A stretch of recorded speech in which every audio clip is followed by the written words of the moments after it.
All right. Making sure everything is working. I'll line up this camera, make sure I'm nice and straight. And I do want to get the YouTube interface up so I can do some chatting. Make sure that all the sound volumes are okay. So did as much testing as I could beforehand. So hopefully we won't be having any issues. Let me see.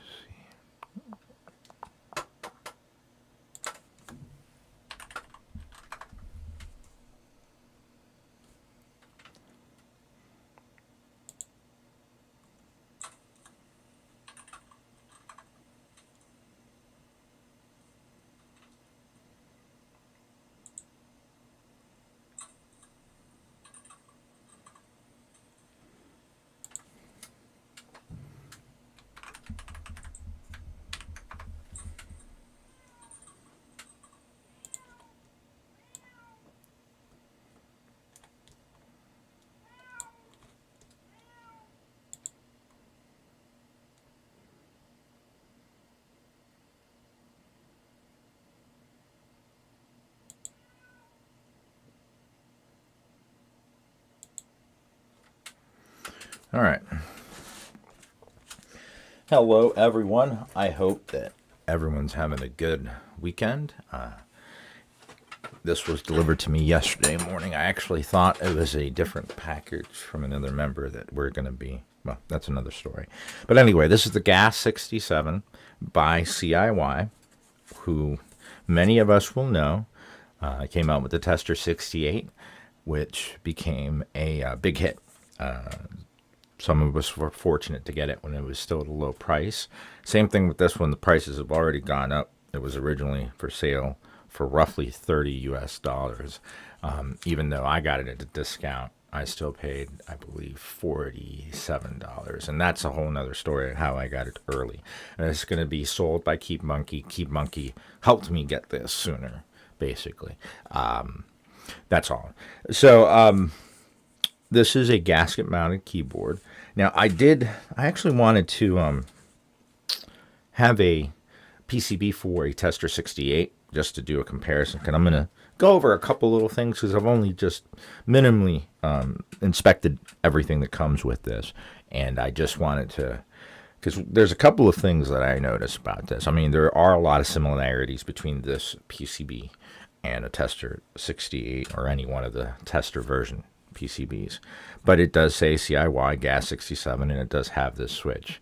And for all those wondering what that switch does, it basically turns your function key or your second, it turns your Windows key into a secondary function key. That's all.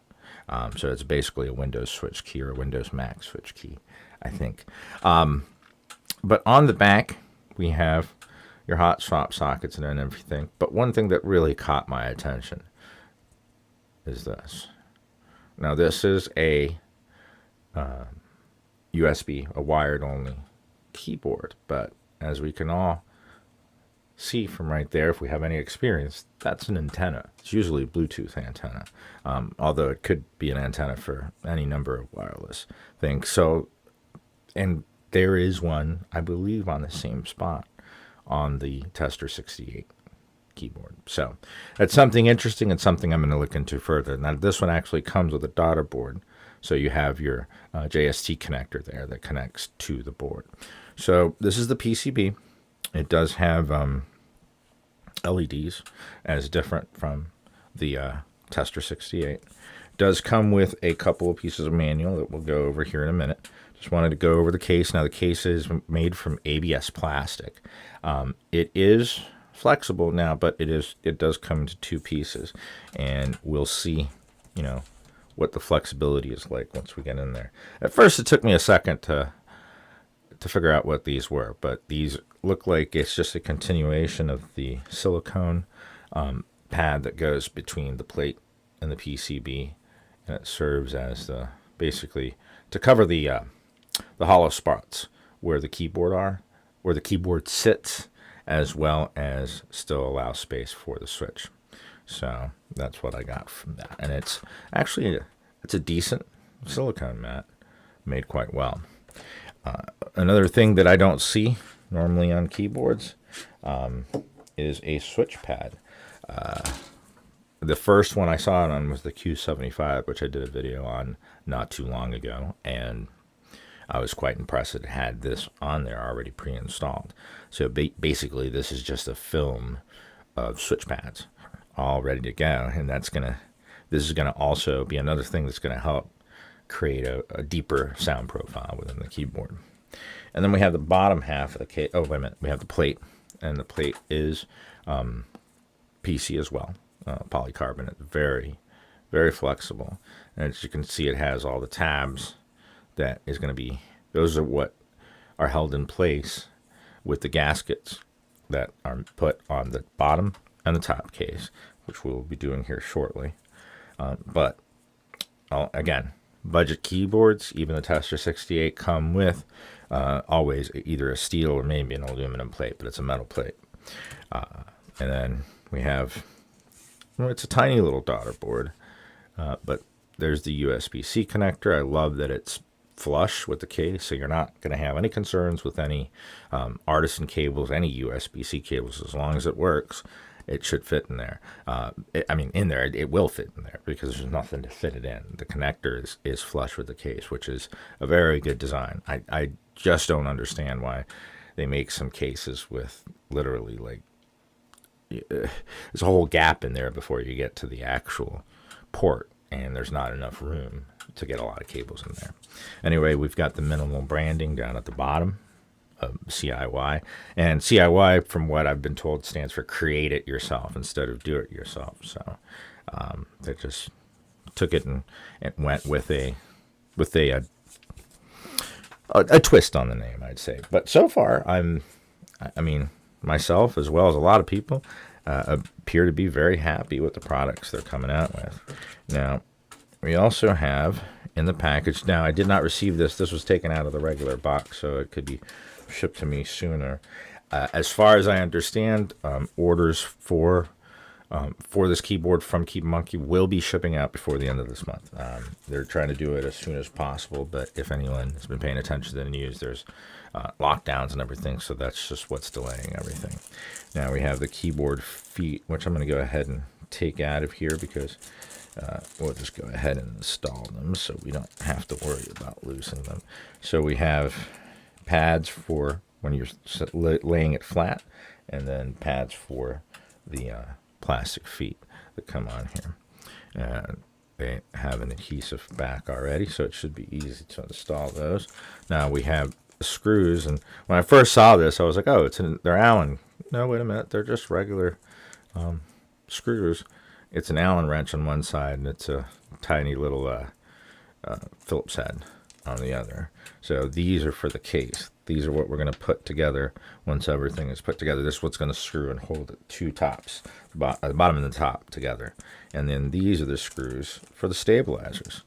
And I'm actually, I've never received the keyboard kit that had stabilizers packaged like this. I don't know if anyone else has. I haven't bought too many, super expensive keyboard kits, but they usually come in a bag. Many times to put together, but they come in a bag. I'm curious to take a look at these. I'm going to go ahead and do it stock. I usually do the plumber's tape mod to everything, but I want to be fair and just do everything stock. Obviously, we'll lube them. I'm not a barbarian, so we will lube them, but I'm going to hold off on doing the plumber's mod unless I feel that it's necessary. So we've got that. Just a little bit more here. Go over. Wait a minute. I'm going to flip over to the YouTube. I do not have two monitors on this, so I'm sorry if I'm missing out on chat. Let me check on here. See how many folks we've gotten here. Of course, it's cut off. All right. There we go.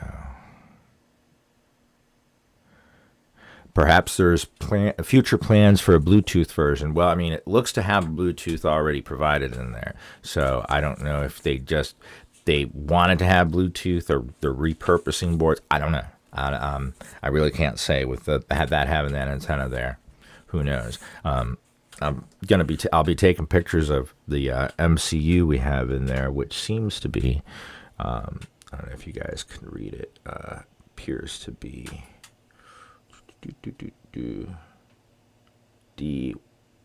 BYK916. Well, I'll take some better pictures of it, and we'll figure out the MCU to see if there's anything regarding that. Let me see, what else do we got?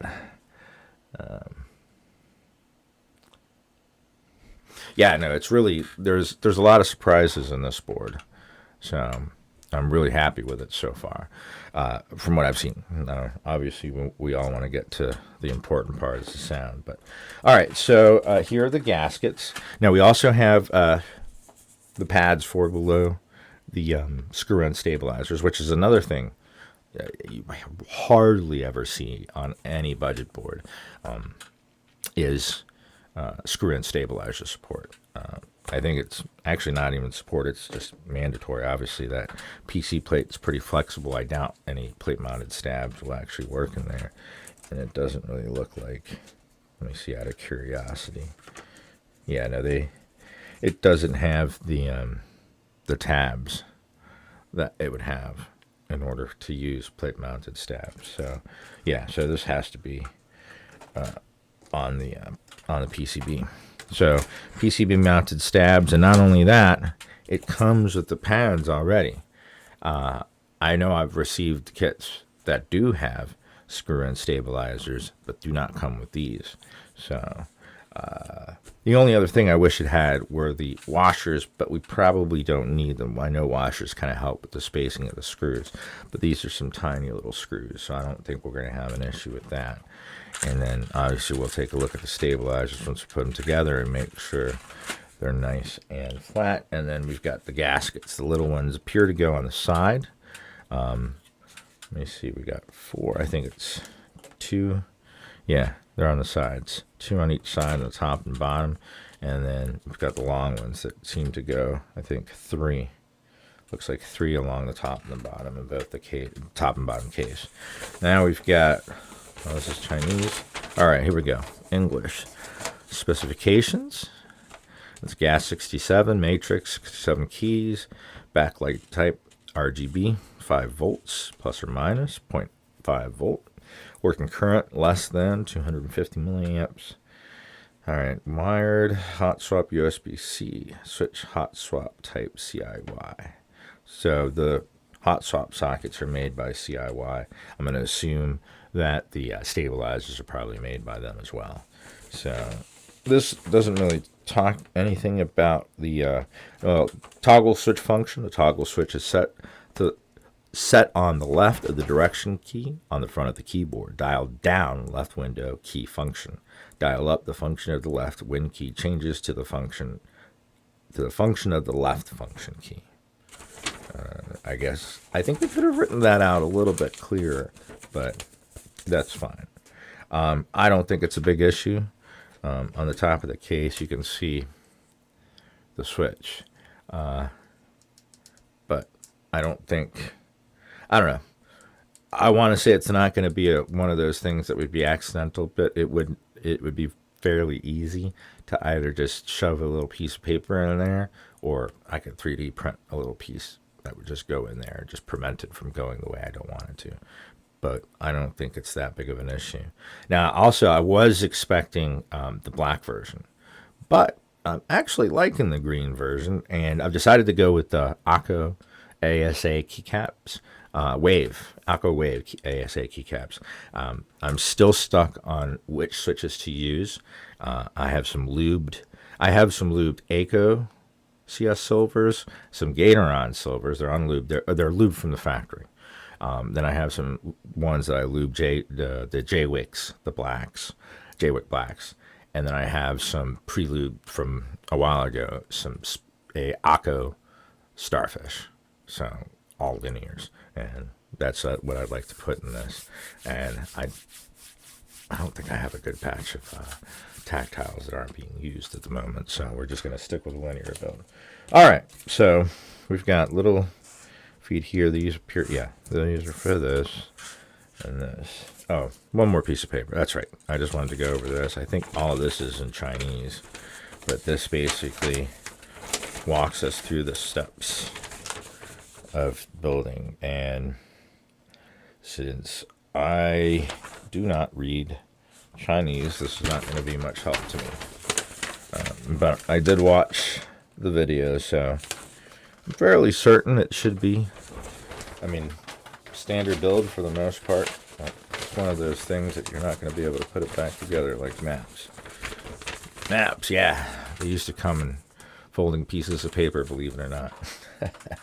How much the world has changed. Anyway, so let's get started with the easiest part. And I'm going to go ahead while I do this.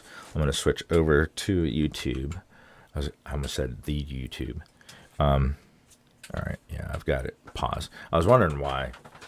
I've got it paused because obviously there's no reason for me to be playing it on mine.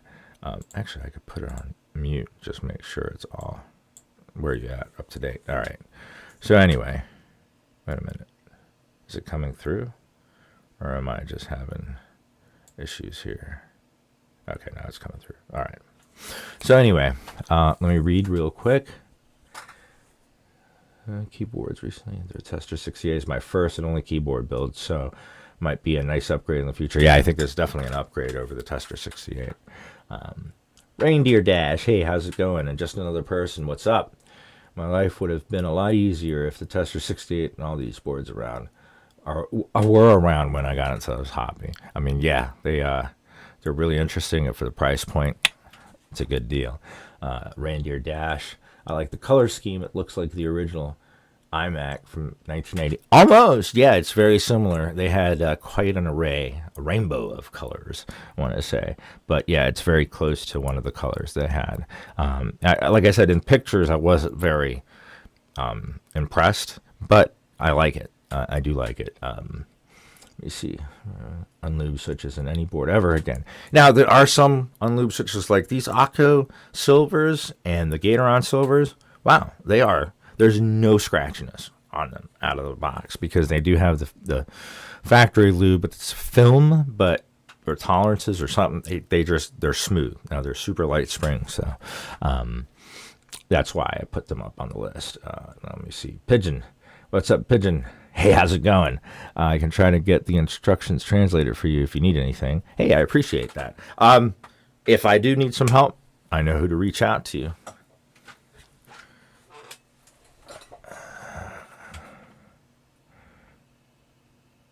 All right, so let's go ahead and get these feet together. You'll see me raise my glasses here and there. I do have bifocals, but they don't work as they really should. So I end up having to do this, which kind of sucks, but well, I want to make sure I'm getting these in the right way. Looks like, yeah, it looks the right way. I should also just have, I'm sure I'm going to need these at some point, just these tweezers. Let's go ahead and we got the feet in there. Yeah, it looks like the right way. It should be angled with the feet. So let's get these in, make sure. Same thing, it's angled down. I want to make sure I'm staying in frame. So I got to be looking at the video. You know what, let me change. The lighting is a little weird. Let me change the lighting real quick.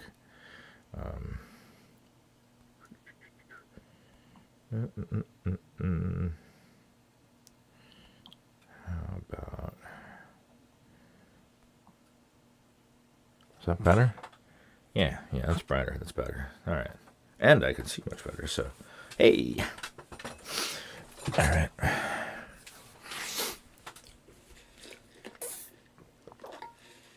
So yeah, I am not a live streamer expert or experienced with live streaming, so bear with me. I appreciate your patience. Now we've got these 2 feet done. Let's put these out of the way, but not lose them. Let's go ahead and put the bottom plate feet on. There's just one thing. I mean, I think it was because of shipping, but the PCB is a little bowed. So I will probably be testing it here in a minute. Actually, I probably should have done that first, but let's see if I can just transfer everything to the bottom case this way. And we'll go ahead ahead and put the feet on here, see where they belong. Yeah, they're not covering any screw holes. Looks like these are the spots. They look to be, yeah, they're not angled, so anyone will fit in any position. So let's go ahead and pull these puppies off.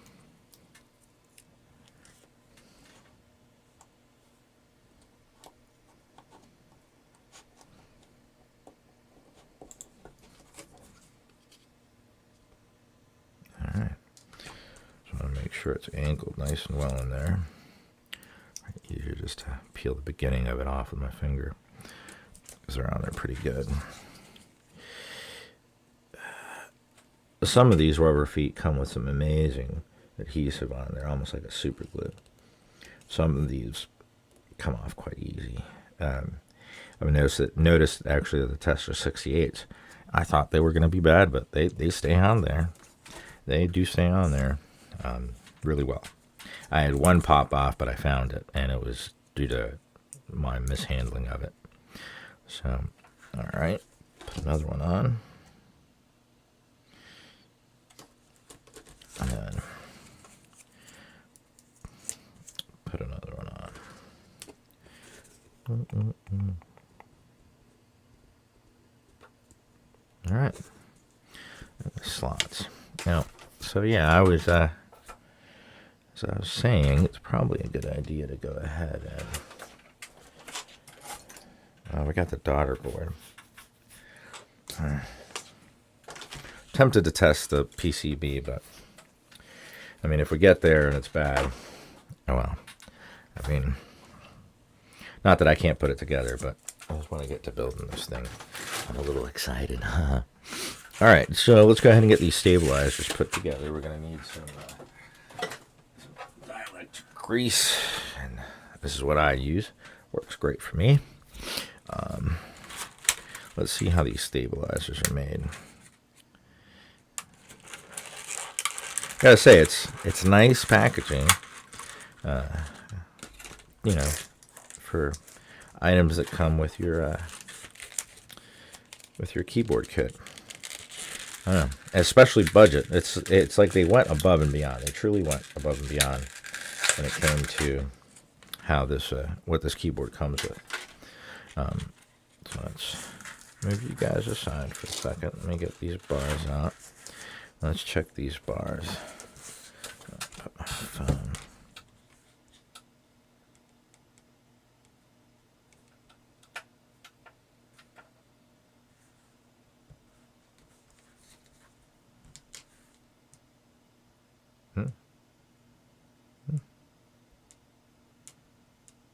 Yep, space bar is nice and flat. I'm just checking to make sure that the stabilizers are flat. Usually if they're uneven, they'll pick up when you push on one of the corners. So far, these seem to be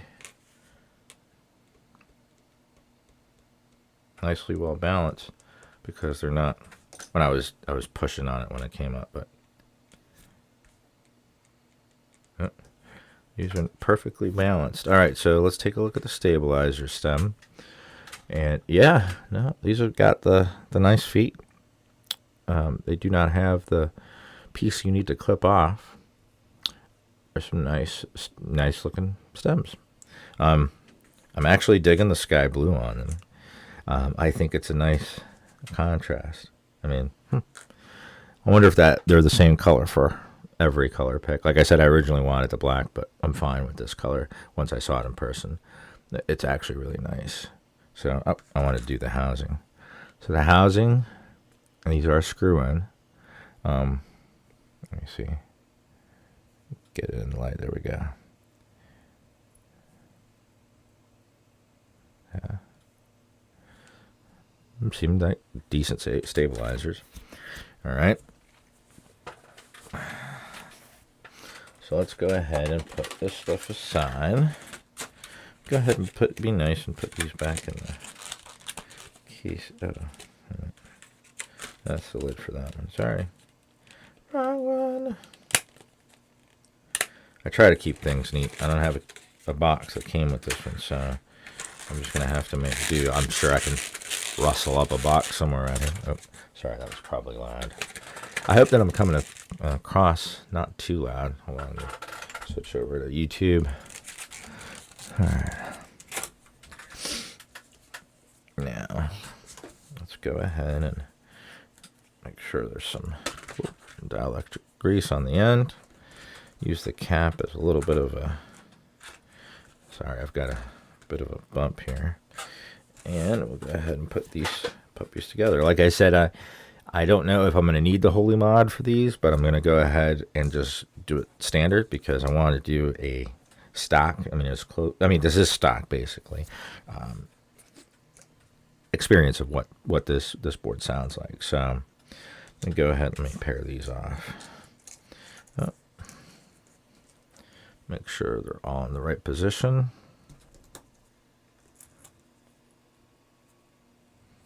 Oops.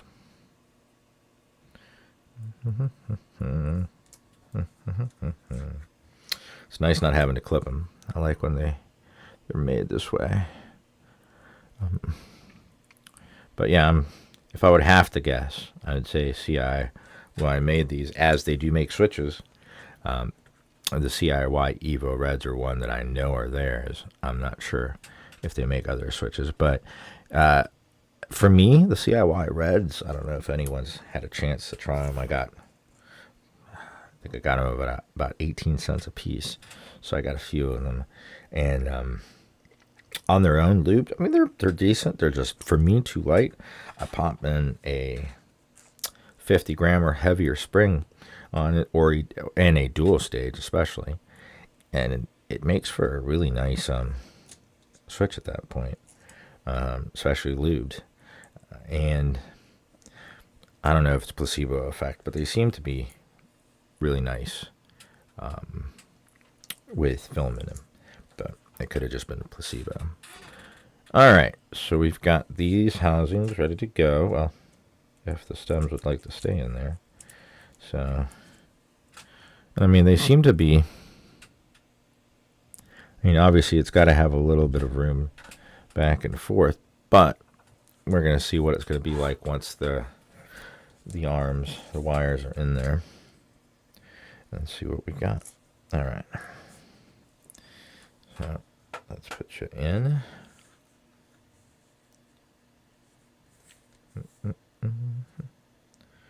Make sure we got enough, but not too much. And then let's line you up.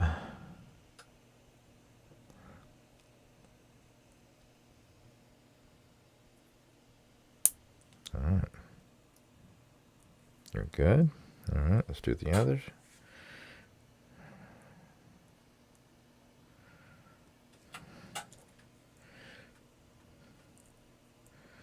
Line you up. All right, and make sure we're oriented in the same. Oh, I pulled you out accidentally. Let me get back in. Clip you in. All right. We are in the right position. All right. Let me see. So there's a little bit of wiggle. So I may eventually, I mean, I'm obviously probably going to come back to this board. I'm not going to leave it as B because there's definitely some room down here. And I see a silicone pour in the future. So go ahead and do the space bar.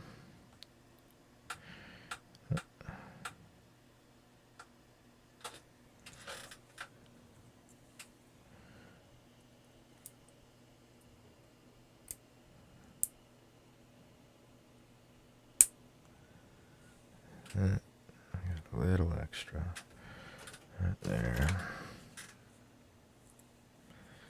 Shouldn't hurt. Do this side.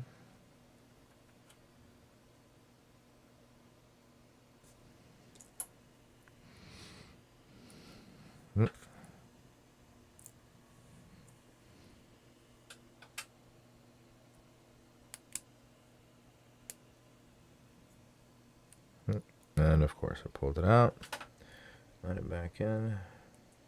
All right. All right. All right. Let's Base bar is ready.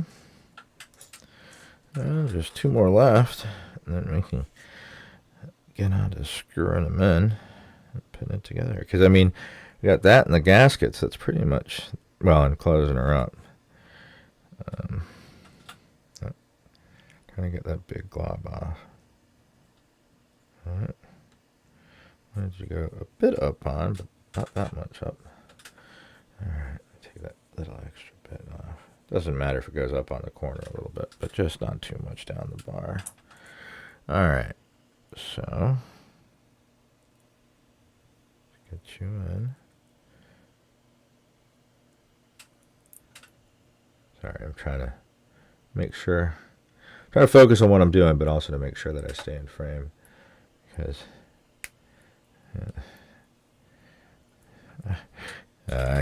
I know I can chew bubblegum and walk at the same time, I swear. That's an old joke. Don't mind me. I'm just a grandpa playing with his keyboards. Alright. Let's see. I think I got a little much of that one. Swipe a little bit off of there. Doesn't need all of the goop in the world. Just enough. I don't want it to get mushy now. Alright. Are you in? Yep. Alright, clip. Aw, man. Came out, didn't you? Alright. Alright, we're clipped and we're in the right direction. Alright. Last one.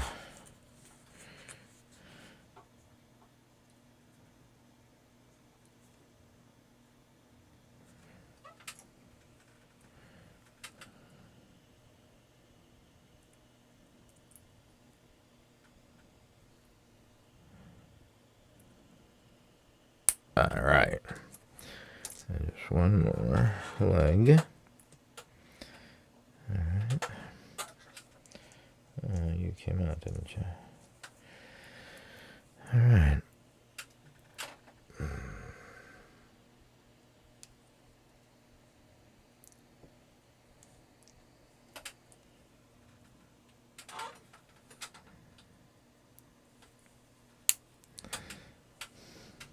All right, guys, I hate to do this, but I have to take a bathroom break. I will be back in 2 minutes.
All right, pardon that brief interruption there, friends.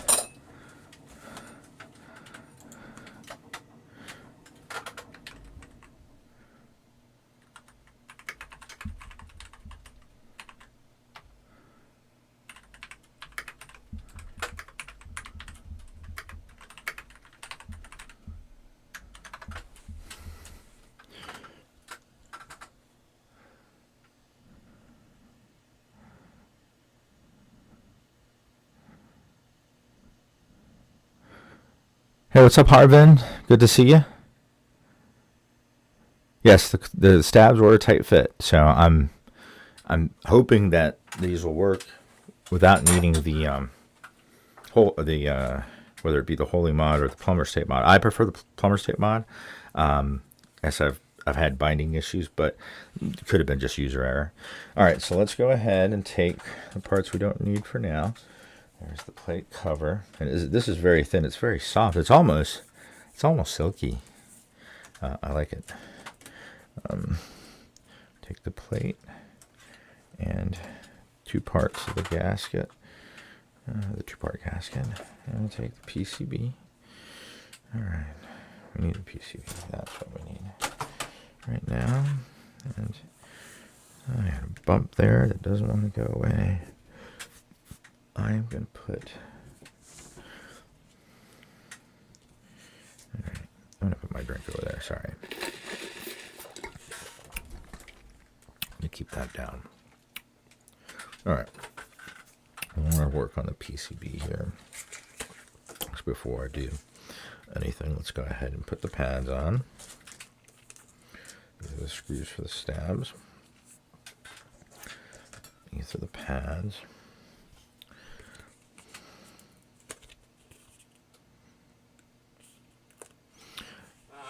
And the pads have these arrows. One's filled in, or these, I should say, not arrows, but triangles. And one's filled in and one's not.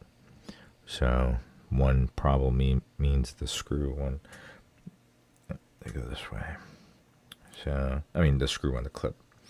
The screw on screw-in PCBs, most of the time, the rule of thumb is that the screw is on the outside of the board. It goes towards the outside. All right, so just want to make sure I'm getting this right, so I'm going to bring it up. I want to line it up as best as possible. I know my hands aren't as stable as they used to be, but I can still work. I can actually still solder. So, hey, it's got to be worth something now.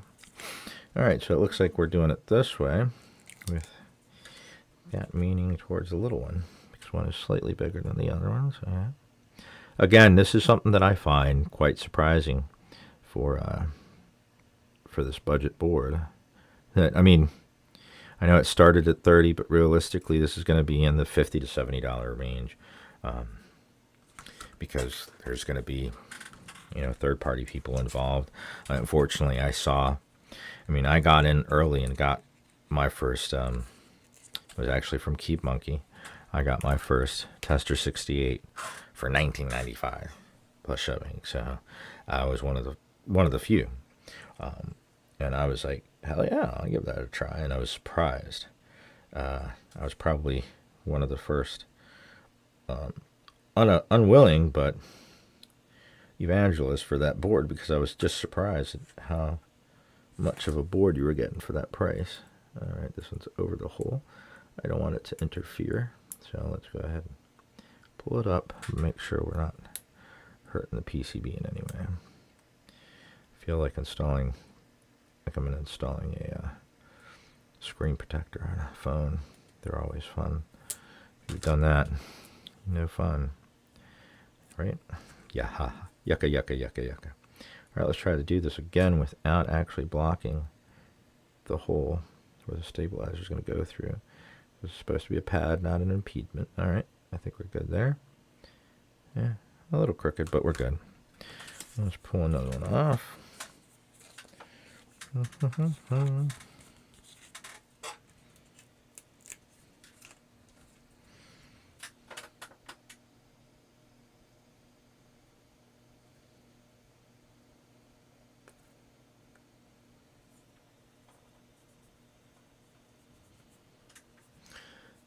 Just to make sure they're good and well on there. All right.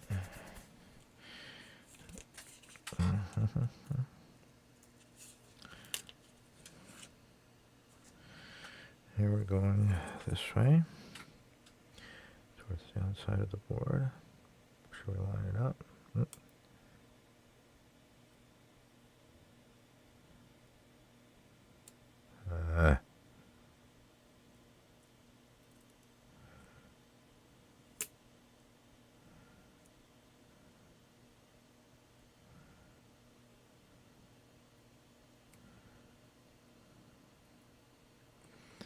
Now these are basically dampeners for the stabilizers, because obviously the stabilizers are made out of plastic, and they're going to be, whenever you're hitting that key that's on the stabilizer, they're going to be making contact with the PCB, which creates noise, and that's what we're doing here, is trying to get rid of the noise. As you can see, for the most part, this seems to follow the rule of thumb that the screws, which is the smaller hole, goes towards the edge of the PCB. And that one's not quite perfect, but it's not blocking the hole, so we're going to let that one go. And they did seem to include some extras. I wonder if we could use those. No, never mind. I wonder if we could use those as pads underneath, but I don't think we need them. Like I said, usually screw-in ones come with O-rings. I do have O-rings, but would they impede with tolerances? So I'm not gonna, and I'm going stock. So let's just keep that rule of thumb going. So we've got one more set of stabs to take care of here, and we're going this way.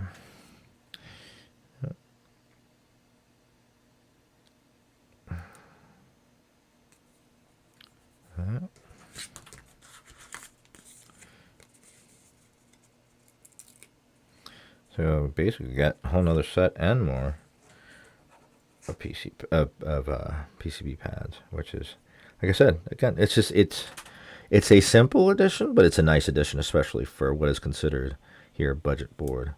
And I mean, I think we've seen the rise of budget boards, meaning up to what a couple of years ago would have been considered, a much costlier board. And I think companies are doing quite well. I'm a little excited about the fact that Epomaker has a group buy going on for an acrylic board, which, 67% acrylic, whatever. I've got one, I should say. But the fact that it's going to be QMK via right out of the box, that says a lot. I really hope they start to actually move away from closed source software and realize that it's so much easier. And they'll actually sell more boards should they include QMK via and allow the world, not just people that run Windows, but everyone to be able to program their keyboards to its full potential.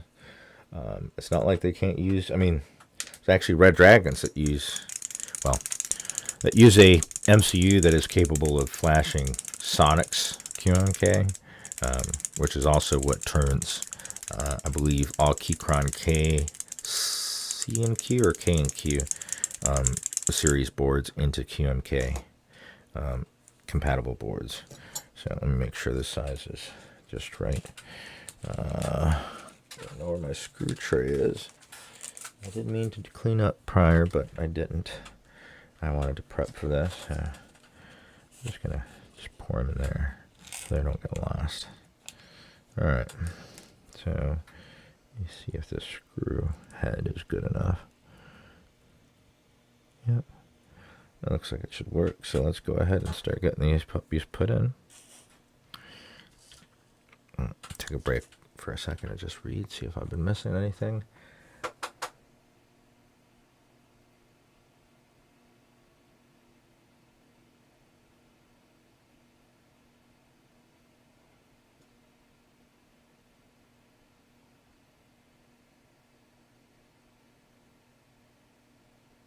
Yeah, I don't know about the north facing, but I think that manufacturers, for the most part, don't quote me on this. This is just my guess, is that they're coming to a place where... am I stuck? Hello?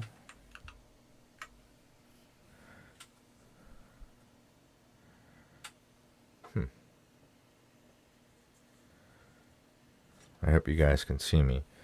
YouTube seemed to be stuck. Okay, no, never mind. I'm moving now.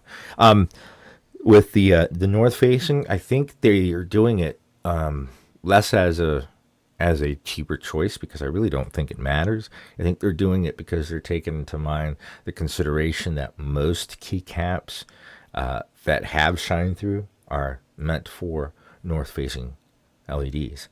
So I think that it's a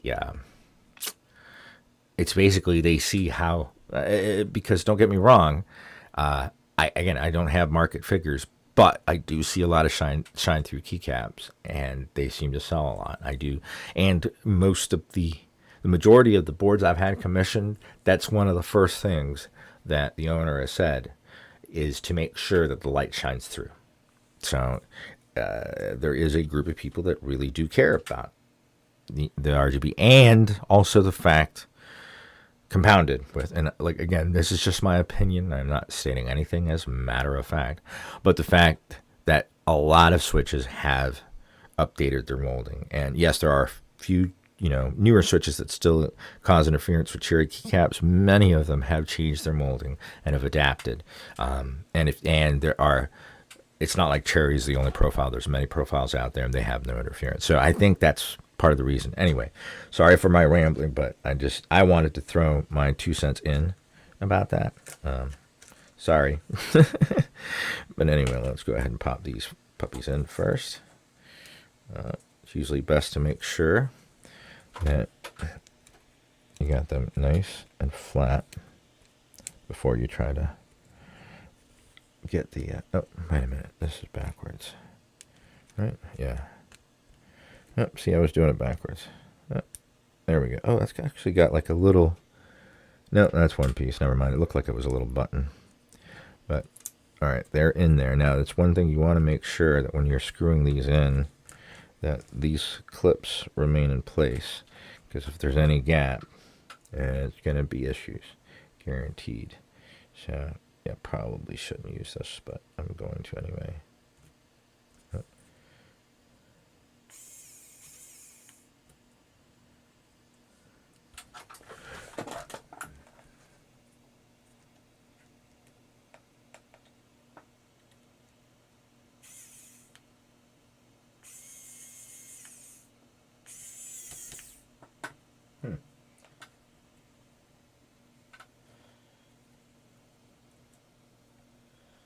The screw that doesn't want to screw in.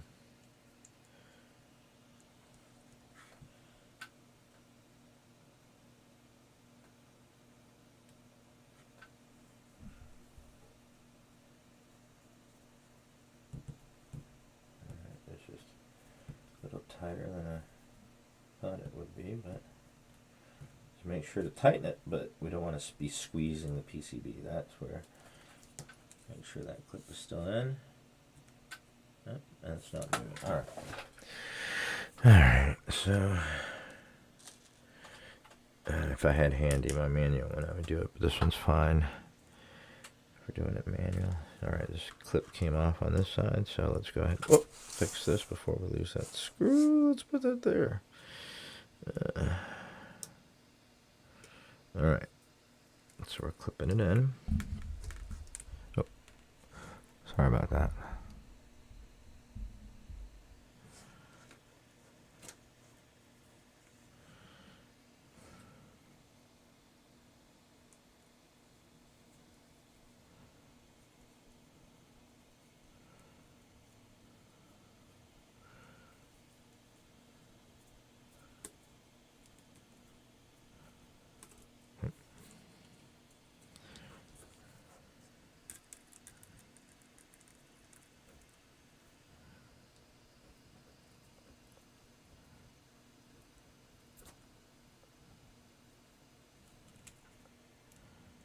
A little bit more.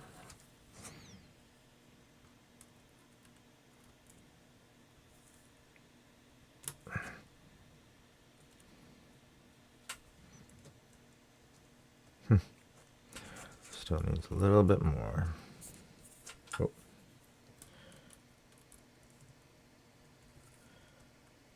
There we go. Nice and stable, and that's working. Let's just, for fun, let's grab a switch, Sally. Do we have anything worthwhile in here? Oh, that's a bunch of poopy poo. Should have something better in here. Just random switches that I got. A lot of Franken switches. Yeah. Fucker. Holy Panda.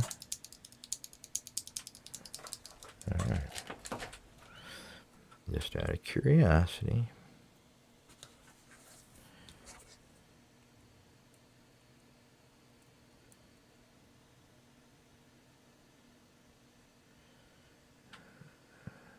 This only has 3 legs.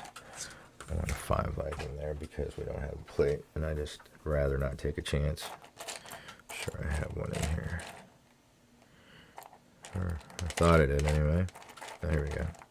This is a Joe with black. Hey, got a couple of those in here. This has the 5 pins, so we can go ahead and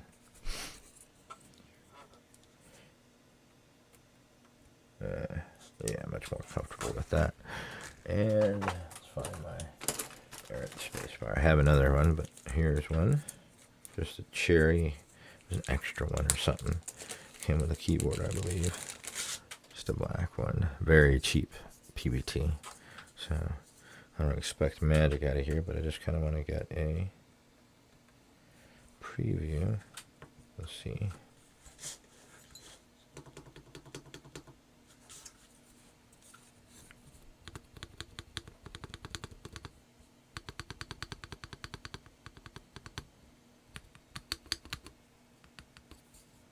Oh. Hold on. Wait a minute. This is not an extra key. This is a space bar. It's a different size. Sorry. I think this is like a 6.5 or a 6U. That's probably why it was in the bag. I know I have another space bar that's regular size around here somewhere. Where is my space bar? This is dual double shot, not dual shot, double shot. That came with a board, an EU, so I believe. So let's put this switch back in here. All right. Now let's put that's the front. Sure we line it up.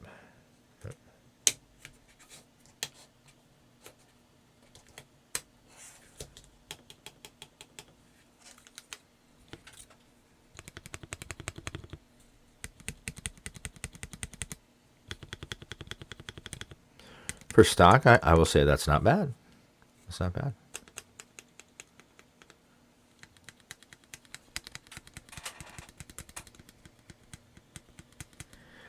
Although, yeah.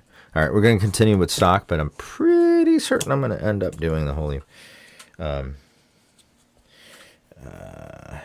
no, I'm not going to do it now. I will do it later. I will do it later. I will do it later. All right. Let's continue this build, folks. Sorry, I need to take a sip. Let's finish installing these little puppers. All right.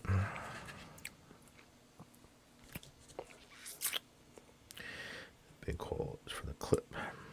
Little hole is for the screw.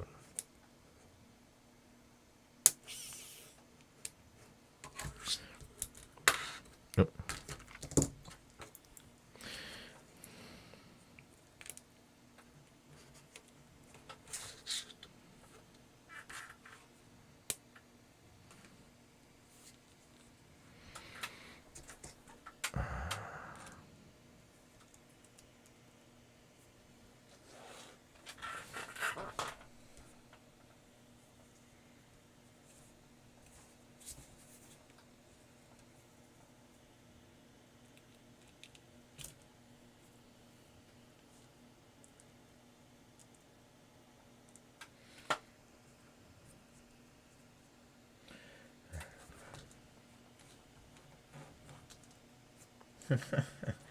Move one thing and then the other thing. Yep. And now I'm shaking the boom arm, whatever you want to call it. All right. I know that's not in all the way, but let me get the other screw in.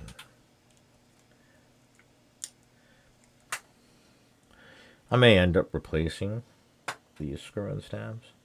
I'll see how, like I said, let's see how they perform stock, and let's see if they'll need the plumber's tape mod. Or see if they'll need replacement. But right now, pardon, mes français. Comment allez-vous? I will do my best to refrain from cursing, but I hope we're all adults here, or at least we've heard the language. So, pardon me in advance if I do. I do have a hard time with smaller items because of the shake I've developed in my hands. Which kind of sucks because I can't play the guitar as well as I used to. It actually ends up hurting after a few minutes because I have to fight my tremors and fight my own head about, hey, why can't I hit that note that I used to be able to with that chord?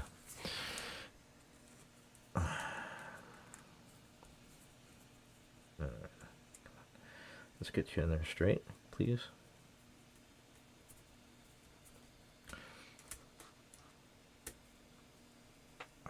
Yeah, these are just a little bit looser than I would like, when you snap. Usually when you snap one side in, it'll keep the screw hole in place.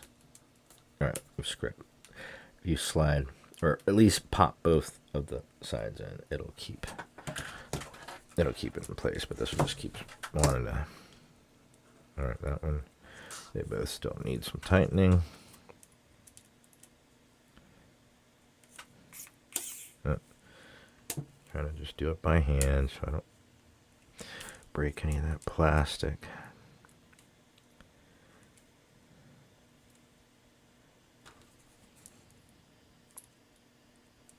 Still need a little bit more there.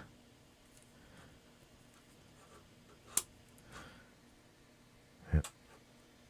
All right.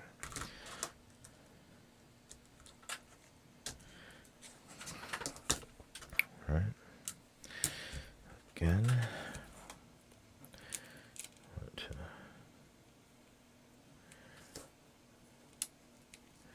Clip you guys in. I'm holding you.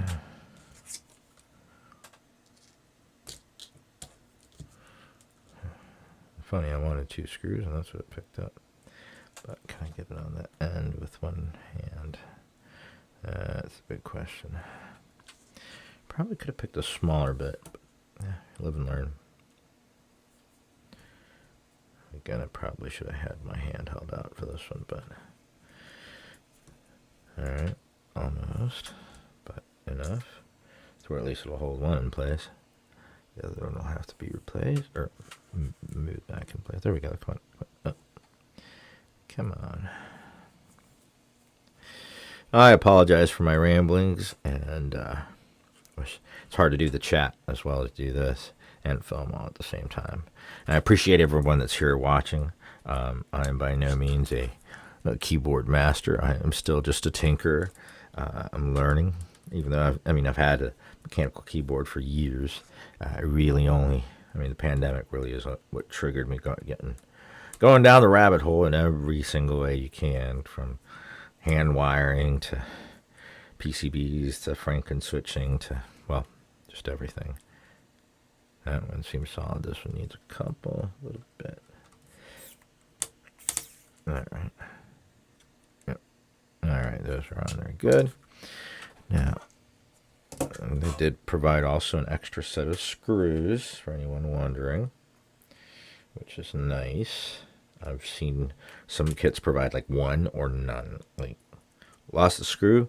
Screw you. You have to buy a whole pack for $15 of these 30-cent plus, or under 30-cent pack of screws.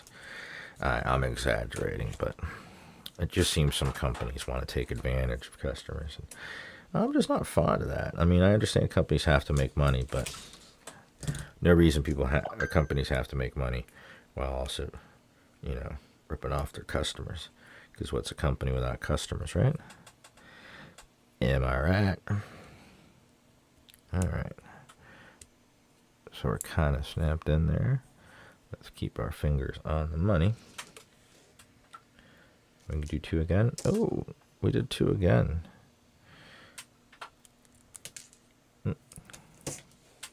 Must be trying to lose that screw, huh? Something. see if I can pull off this magic one more time. I'm trying to hold the PCB in place while trying to get the screw on the tip. I can do that. Oh yeah, look at that. And the stabilizer hole seems to be lined up. Let's get you. Why'd you push out?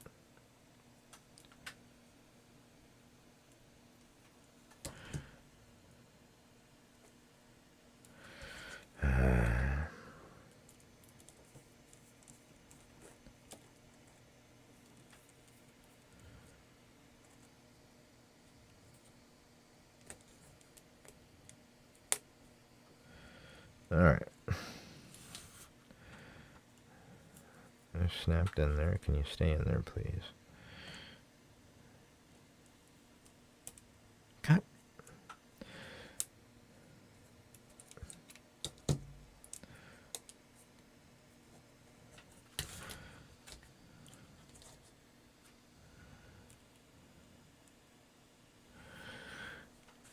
I usually don't struggle this badly, though. This is kind of silly at this point. All right, let me see.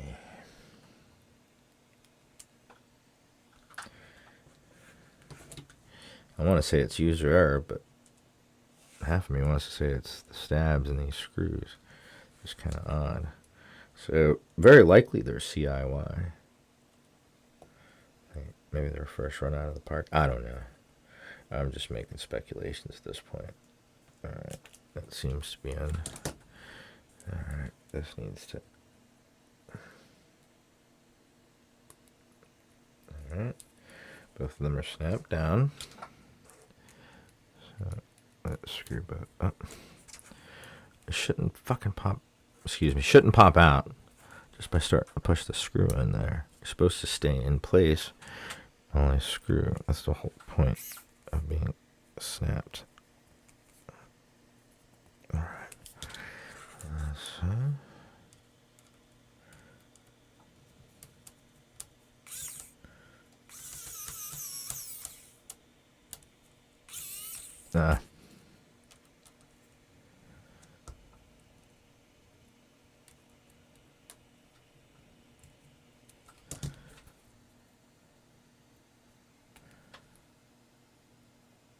Alright, both still loose.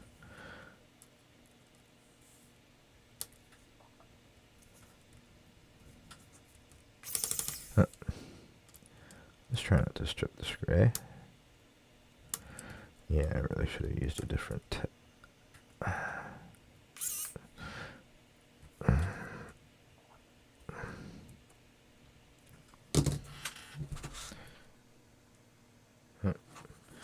It's still a bit loose.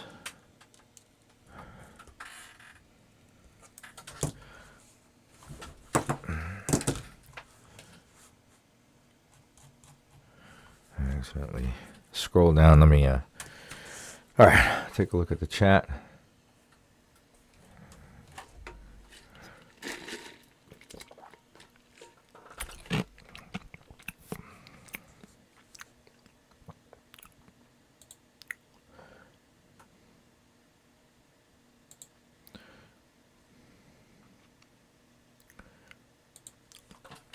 All right.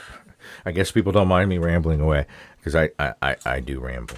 All right. So we've got the stabilizers in place. Oh, see you later, Harvind. I'm sure you got other stuff to do, but yes, I will be probably doing a quick sound test here.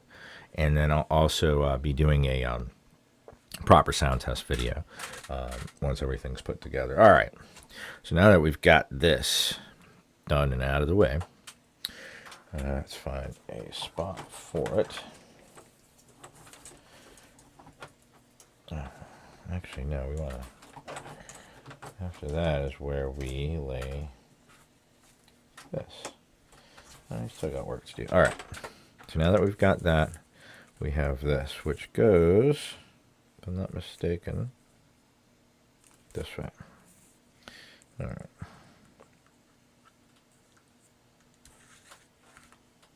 Wait a minute.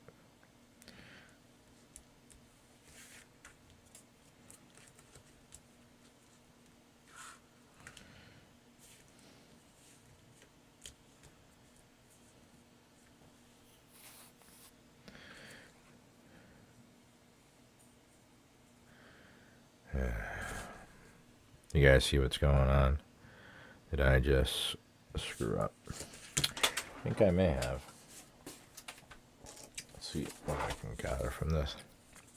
I think that this is one step I'm not used to. Yeah. What I'm seeing, it appears. Parts.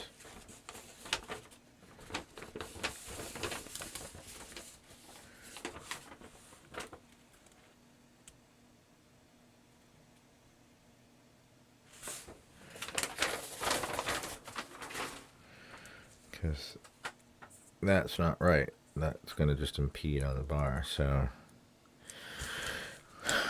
yeah. Hope you guys have the patience, because I guess we're doing this one more time. I could have swore I saw it the other way around, but actually let's go ahead and find a different tip for this. One that might work better, since we're going to be doing this all over again.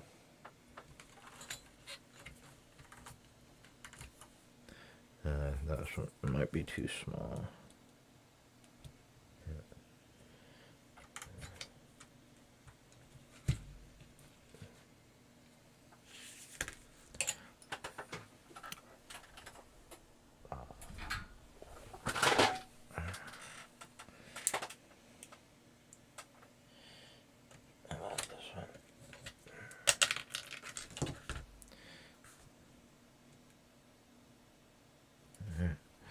That looks like a good size. Make sure it's nice and magnetized. And make sure we don't lose any screws doing this. Let's go ahead and... Yep. That wasn't the right size.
All right. My apologies. I said it under contacts. Just a friend asking a question.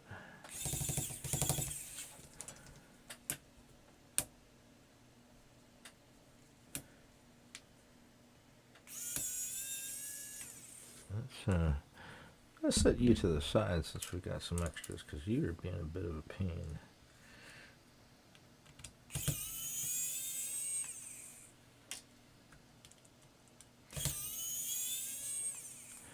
Much easier to remove than to install, right?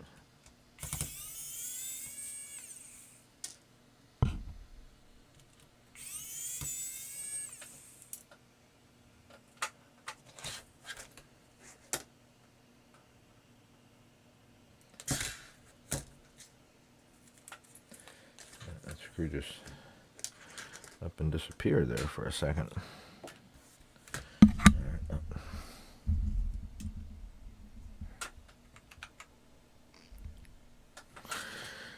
My apologies. All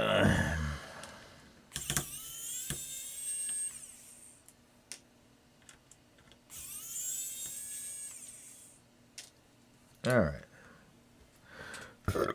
So let's try this one more time. Hi, everybody. I'm Bad Mark with Mech Tech, and we're going to build this keyboard properly today.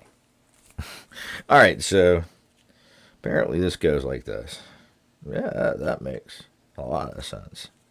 Because then all the bars and everything are going to be above this.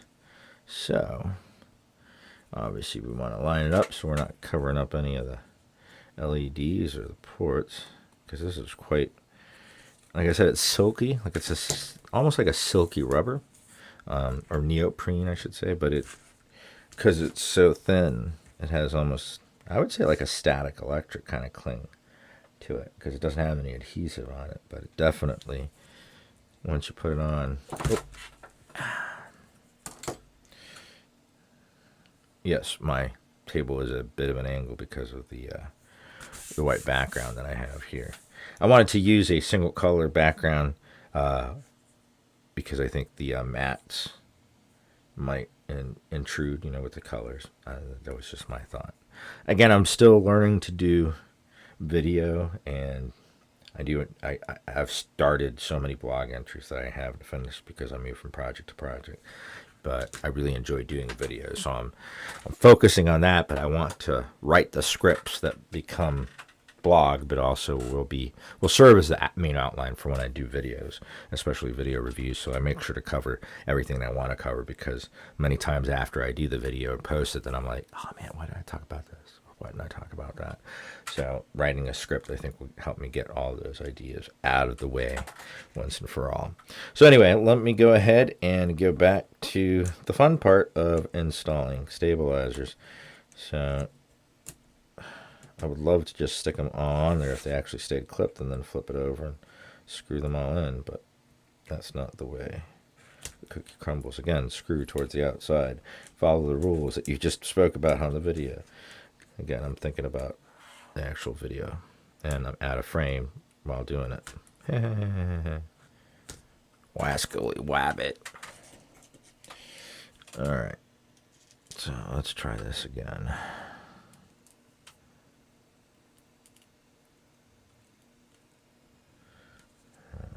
Second time's a charm. Is that what they say? No.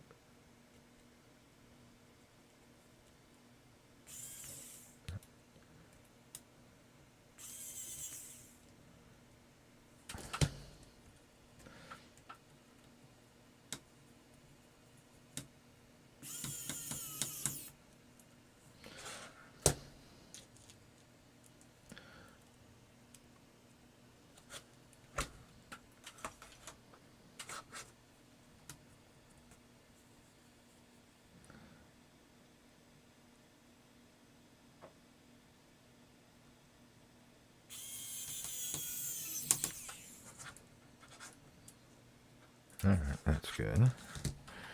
Alright.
All right, now I'm concentrating. Sorry about the silence there. I'm just focusing on this.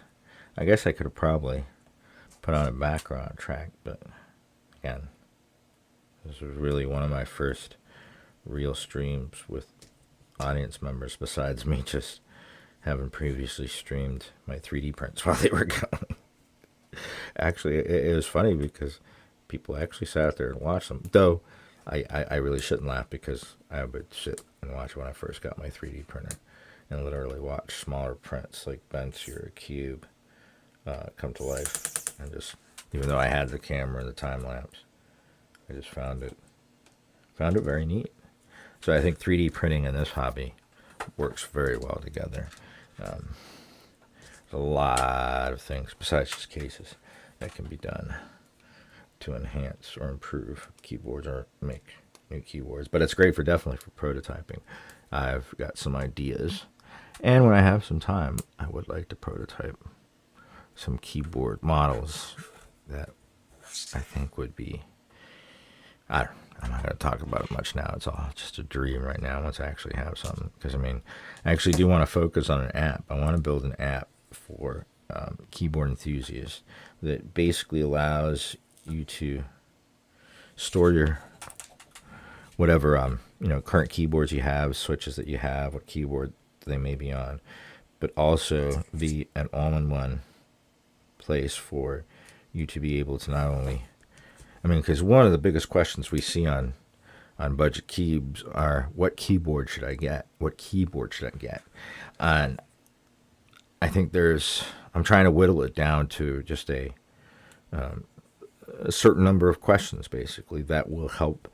I mean, they may not always give you an exact, but at least lead the reader or the user into the right direction so that he can further define, if he's like very loose on his definitions. Well, I don't know, 65% or 75%. Well, there are, significant differences. You need to figure out which one you want. Or, oh, I want a plastic case. No, I want an aluminum case. Okay. These are the things, that are different. Why do you want this?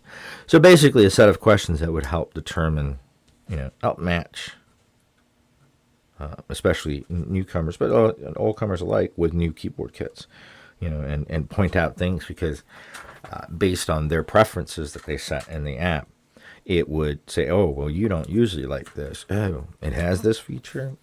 It would point that out.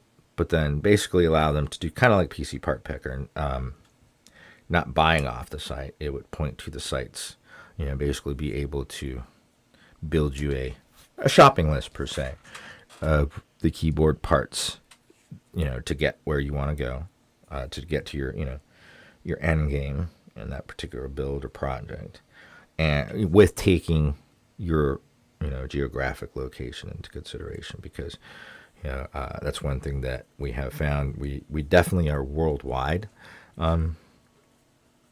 community, whether it be Budget Keys or MK. There are people from all over the world that have entered this hobby, especially during and after the pandemic. With when I say the work from home, I mean, not that this hobby wasn't popular before then, but it's definitely seen, I want to say, a 4 or 5 fold increase in the amount of people that have become interested. And I mean, the people that have come to me for custom, here, I want you to build me something like this, or I want you to build me this board that's silent, or I want you to build me this with clicky. There are people that I didn't expect to in the past to be the ones that would be like, hey, build me a keyboard. So, all right. So now we've got the stabilizers in place. They're all working. We've got the pad on. So for anybody watching this video, if you're going to get it, remember to put the pad on before you put on the stabilizers, and not be like Bad Mark and mess up and put the stabilizers on first, because, you got to screw on the stabilizers. This goes this way. This way. Yeah, this way. And as you see, folks, the cutout's actually for an ISO there. So I would keep an eye out. I wouldn't be surprised if there was an ISO version coming soon. So we're going to set this aside for the moment. I'm going to take another sip of my drink. Cheers.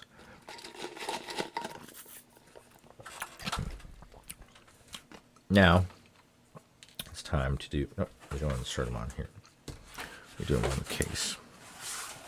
So I'll put the plate to the side. I'm going to see if I can remember Oh, actually... There's basically the diagram. So I'm just going to follow that. Yep.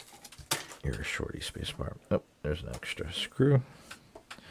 Put you over here so I can lose you and never see you again. Hopefully I won't need you. Like I said, I may replace the stabs. All right, so let's go ahead and go at the bottom first. I believe these are 2mm Poron strips. But from what I've seen in the videos, they do seem to had quite amount of flex. Now, so it looks like we've got the long ones that are going to go here and here. Oh, there? Oh, yeah. Although, it has space for it, but it's got like a rubber on top of the USB data board. So that's interesting. And there's the screws, or the screw that's holding it in place, but it's got like a, I want to say a piece of silicone that looks like it's glued, but you know, it's just the basic JST connector. It would have been nice if they would have colored the wires, but I mean, not that we can't trace that out. But so again, I love the fact that that USB-C port is flush.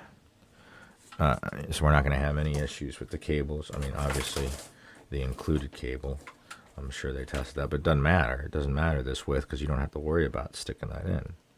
As you can see, it goes right on in. It's a nice gold tip. It's on both ends. Yeah, both ends are gold plated. So not a bad little cable, and it doesn't have the aviator connector, which honestly I'm just not a fan of. I don't know what the big deal is about it, but that's just me. All right, so just want to make sure about these shorties. I see where the long ones go. So yeah, on the side, well, oh, it's different. The top and the, I see. So the bottom case does take two on each side. The top one does not. All right, so let's do the bottom one first and put these shorties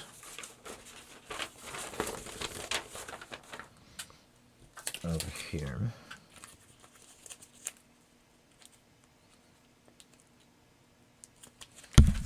Oh, and again, my bad.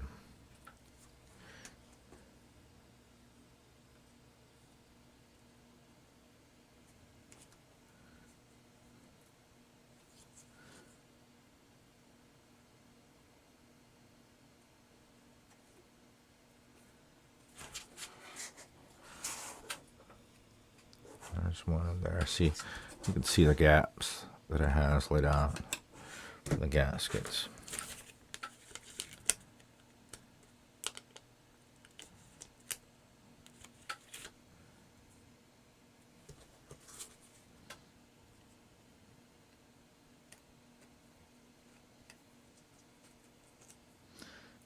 I'm trying to get this as straight as I can, but I just am not the best with little sticky things like this, and I don't want to lose the adhesive on here. All right, that looks about as straight as I can. Let's get the other side. Make sure I'm not missing anything here. Yes, this did come disassemble, Itachi Lover. Hey, it's good to see you, man. Hope you're feeling better. I hate surgery, but it sounds like you've been healing up quite quickly, and I'm glad to hear. All right, so let's go.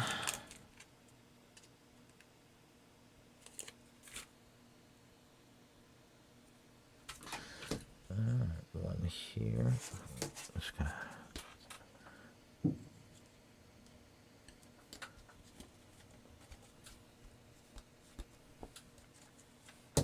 another one here.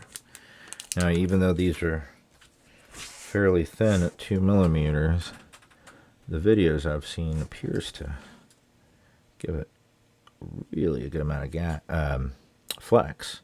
And I'm going to guess because you got 2 millimeters on this side and 2 millimeters on the other side, so probably a total of 4 millimeters once everything's factored in, or close to it anyway.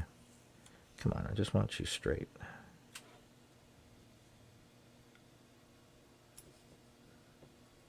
All right, we got the side ones. Now let's get the top ones.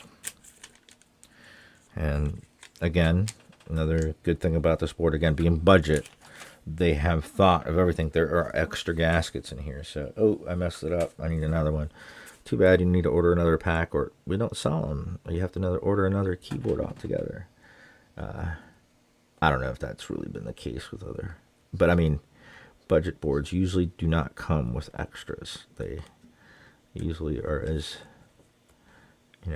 economical as possible. I don't want to call them cheap. I mean, everyone's got to make a profit, but, there's being economical and then there's just being cheap and saying, we don't really care. But unfortunately, I mean, that's the whole point of corporations, right? It's to make money. But I still believe corporations can be ethical. Unfortunately, we just, we're experiencing an issue with a company I'm not going to name, but many of us on the sub, just a few weeks ago, never heard of this company. All of a sudden, 3 of their boards, or 3 posts were made about their boards, 60% and 65%. And, within minutes of those posts being posted, a user by the name of the company and his, handle would come and start commenting. And, hey, I'm here to answer any and all questions you guys might have about this board. So, to me, that's subversive advertising. And I have put it on the sidebar in case you guys are interested what the name of the company is. I think they make a lot of claims that are spurious, and they weren't very, I don't know, just the way that they, because they offered to send me a keyboard, which I was like, okay, cool, I'll check it out and I'll give it an honest review. And they literally, what they wanted for a $99 keyboard, they wanted me to do like a week's worth of work and to make sure that it was positive. So it was like, for a keyboard? I'm sorry, no. For one, I don't really like taking keyboards. I'd rather take discounts on keyboards and have the option to send it back if I don't feel that it's worthwhile.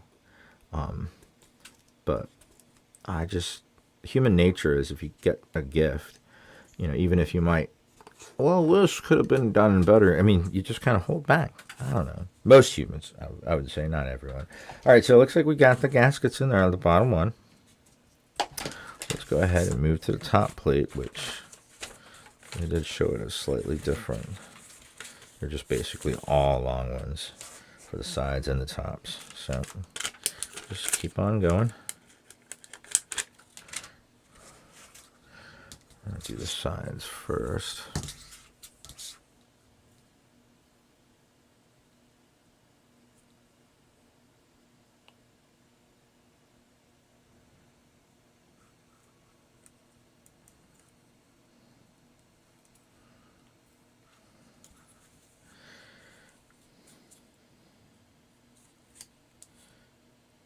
It's got a bump. I'd rather it be flat. I don't know why I got a bump in there. Oh, it's sticking onto itself. Alright. And try not to lose the adhesiveness there.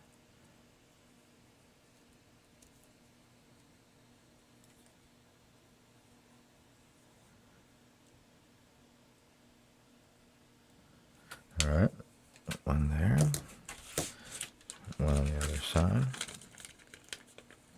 Hey, I'm still, you guys in chat, can you guys kind of help me decide what switches I should use? I've got these JWicks blacks. They've just recently been lubed. But I also have some Akko silvers and some Gatoron silvers, which are factory pre-lubed. And I have also some pre-lubed jelly spongefish, Akko spongefish that I've been using for a while. Yeah, I know all linears. I really don't have any tactiles. They're free at the moment. So otherwise I would say those. But any suggestions, I'd greatly appreciate it. Like I said, I picked the keycap set that I think would work the best for right now. I know it's SA. I kind of wanted to go with the cherry profile to give it just a more, just a sound test that I think more people would, associate. Because, I mean, I believe cherry keycaps are still the most popular, the ones that are sold the most. I mean, obviously GMK still makes them, but that doesn't truly mean too much. I really don't want to go that. I'm not going there. But anyway, so I personally prefer like MT3, ASA, SA, and I actually like DSA, XDA flat caps. yes, I moved between layouts so often. It takes me a minute to readjust, but I just don't mind it. I like playing around. I mean, there's obviously certain. I need TKLs for work, and a numpad. It just, yes, I could make macros. I could make keyboard shortcuts. I could make extra layers, but when I'm coding, I want to focus on coding. I don't want. I would have to be actually using, some of my, basically some of my CPU cycles in figuring out, keeping a mental map of those layers.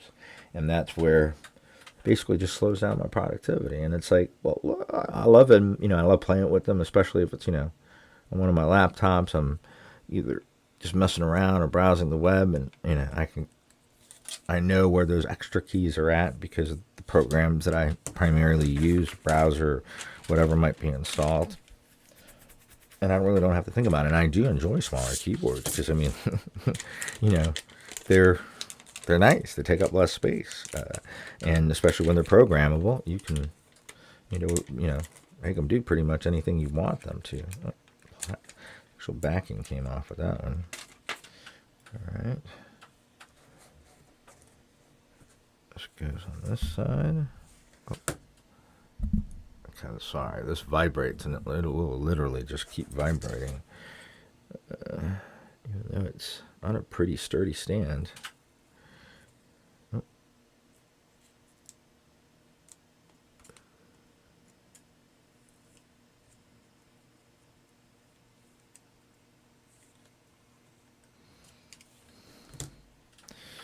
All right, 3 more to go.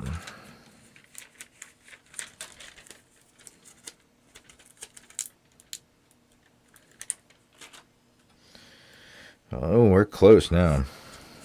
We're getting right near the finish line, so we can actually put all this together.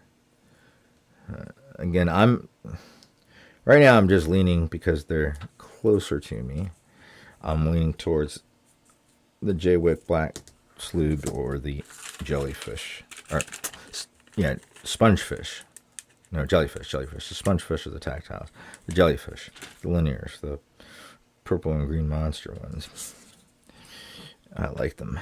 They're nice. And I think those are the ones I've bought the most, besides the Jelly Blacks, which I don't have any that are spare at the moment. They're all in use on keyboards because I like them. They're nice switches. But I think I found an analog to that switch that's actually cheaper and made by the same manufacturer that manufactures these for Akko. But I'll talk about that in a later video. I want to get them in my hands first and do some real comparisons. I mean, the tooling and everything seems exactly the same. It's really just different colors. But the spring weights, the springs, everything else seems to be. I mean, and again, it's from what I have been confirmed by several sources, the manufacturer of the Akko switches. All right. Again, this switch is for the function Windows key. Basically, it gives you a secondary function, turns the Windows key into a secondary function key. So basically, I think we are ready to build at this point. Now, as you can notice, we do not have any foaming at the bottom. Now, since this is stock, I'm not going to do anything. I just want to do a stock. But eventually, obviously, I'm either going to do a silicone pour or try different materials and see what I get out of it. So let me go ahead and put the feet down on here.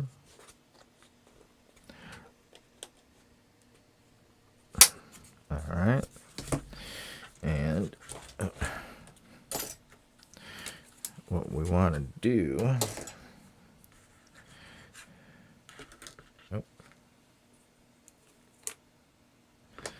is go ahead and connect this. I guess take this off right now. It's the connectors right there. Connected to the daughter board, the USB-C daughter board.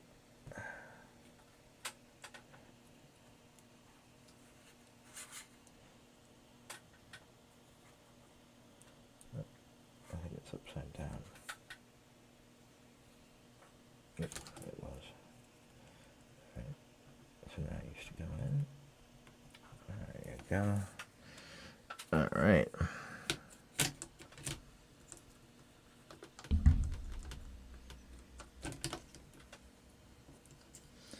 All right, there's no standoffs. So am I supposed to, let me see. I mean, just doesn't seem for it to be. Because then that makes no sense.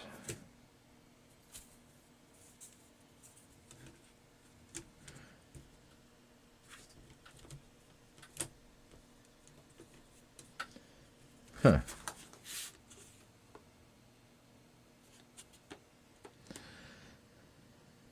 I feel like I'm missing something.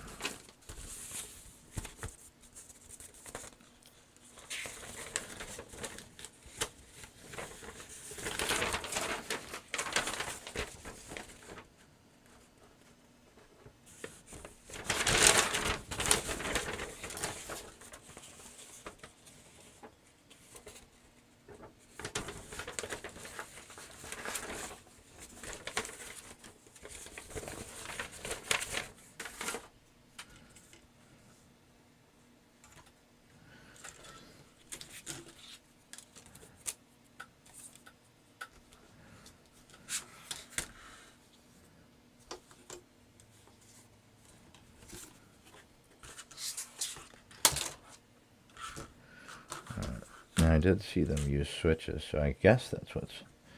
Alright, so let me take... Let me see, did you guys have any...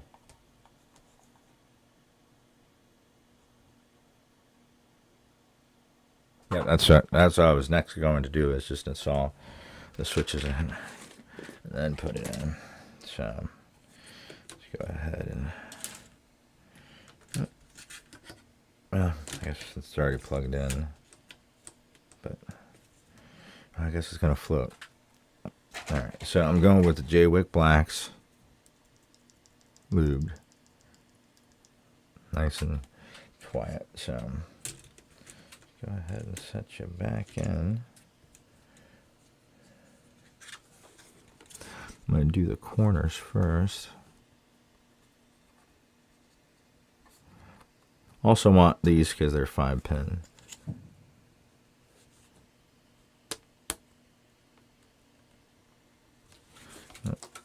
I think I am going to unplug it and do that. Switches separately so I have control to hold the backings, because we don't want to pop anything off, do we?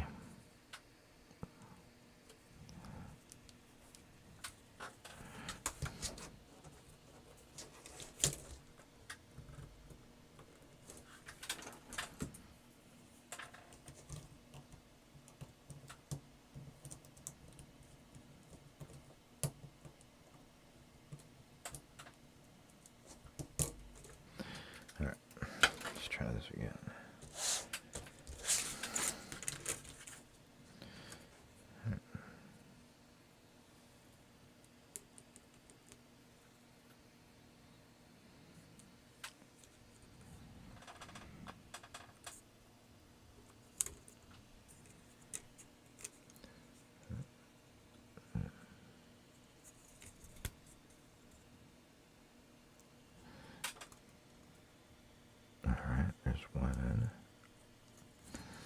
We have to get a few in and pop the plate up.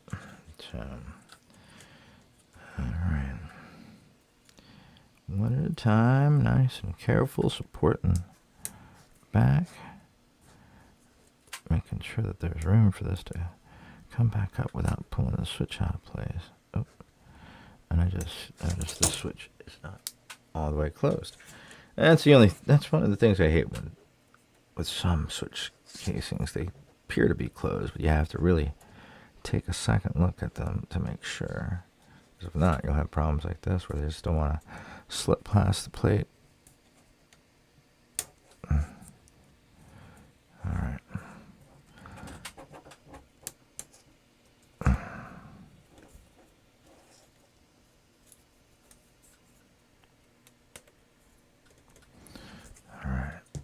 coming, slowly but surely.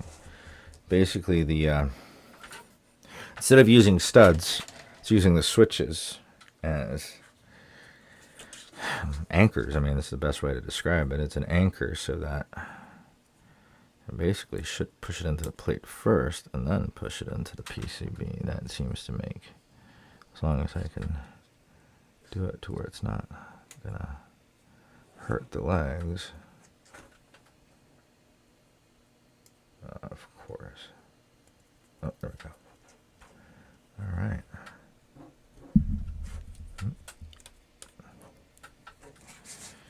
All right. Thank you for your patience, guys. I know I'm a little slow, but I don't want to sit here and complain about conditions or anything. But my hands are just not as agile as they used to be, which sucks. But you know, that's life, and that's getting older. But I have a beautiful family, and I'm happy about that. So I hope everybody out there is having a nice weekend.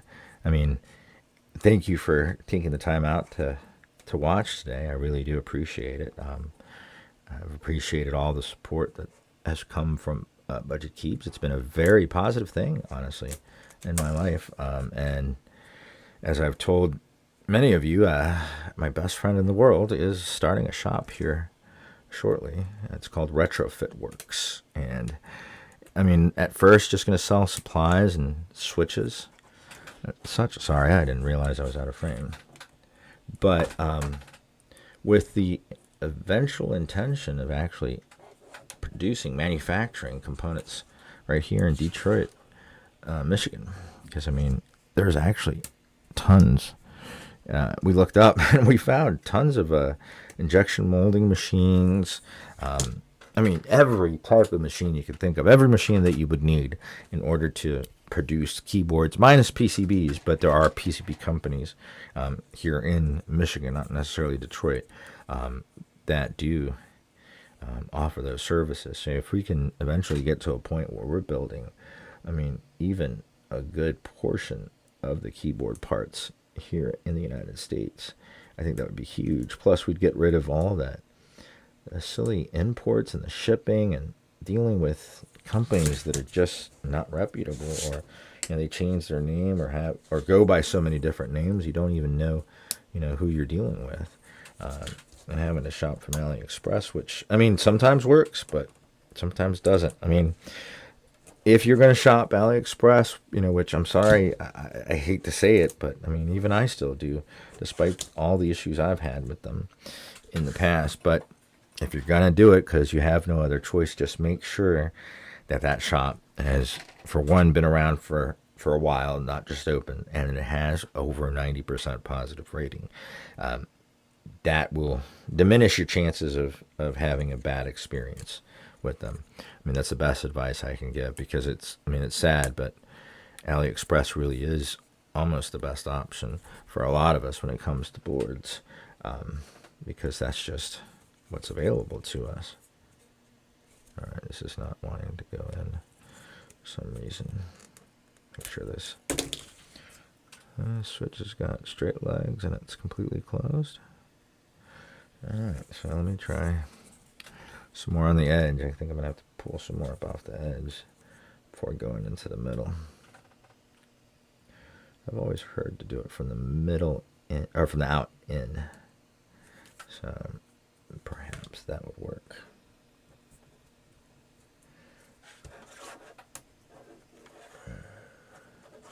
All right. I know this is the fun part.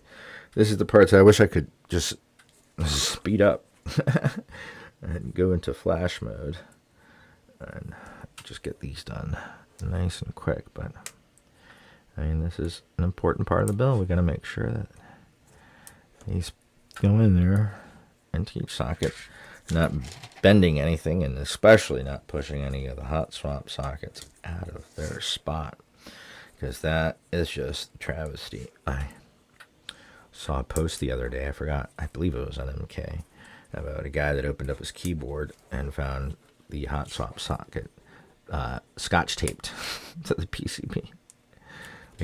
Seriously? You didn't think anybody was going to notice that, seller? I mean, really? I'll just put some scotch tape and everything will be fine. Yeah, that's not how it works. All right. Slowly but surely we're getting there. But don't call me Shirley. And another old man joke. I should have if I had a a producer, I could have somebody, doing the ba-dum, and like old man joke count. Like I've told a few of you guys, I actually did DJ for a radio station back in the 90s. But it was a Sunday night punk rock show. So while we had our audience, it was pretty much our close-knit group of friends, plus a few just people that, were out of town that didn't have the ability to get into town to watch shows. But we got away with a lot of shit. No one really cared, so they didn't really monitor us, and we had a lot of fun with it. So, I don't know. Just thinking about that, because people were like, oh, have you ever done any DJing? I'm like, well, I don't know if that counts as DJing. I mean, we would go drink and pick songs and fight with each other over which songs were more punk rock than others. Gatekeeping music. But we were young. We didn't know any better. That's why I'm so against gatekeeping. I mean, just because a person's in the hobby doesn't mean they get to decide the rules for others, how the hobby works. I don't know. I understand that other people are like that. I don't comprehend that personally, having that sort of that attitude. That's just, I mean, it's so, I know better than you. It's like, oh, come on. Didn't we get over dealing with people like this in high school, middle school? Like, don't people eventually grow out of that silliness of believing that just because they think something is a certain way, they think that everyone should think that it is exactly that way. And if you don't agree, then you were just wrong. Like, sorry, pal, that's just not how the world's virus works. All right, so let's go around the ring here. Get these puppies in. I said because of I'm glad that I used the 5-pinners. I mean, 3-pinners would work in here, but because they're acting as almost anchors, they're almost like acting as studs for keeping the plate at a distance, holding the plate. I mean, because since it is a gasket mount, I mean, this is really the only thing that holds the plate in place, and because of the gaskets, it's almost kind of left floating on top of the. So let's watch. The case was not closed all the way. It's got one. Oh, it does look closed. I'll set this one aside for a moment. I've used these a couple of times, but I just recently finally got around to lubing them because they definitely needed it. Oh, wrong way. Alright, well, I've got extra. One fell down there.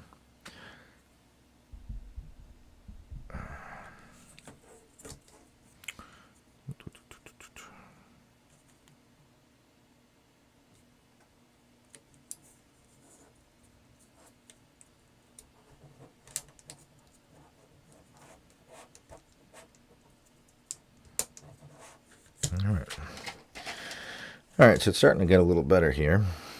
Once I lift most of that plate up, then the other switches should go in a little bit easier, but obviously you don't want to rush this part. You want to make sure no bent pins and no broken hot swap sockets. You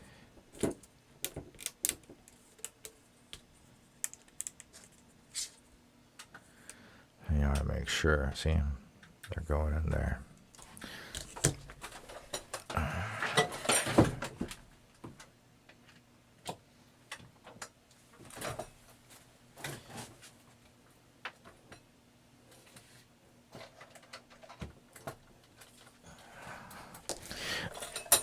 figured I might forget about it, so I went ahead and got it.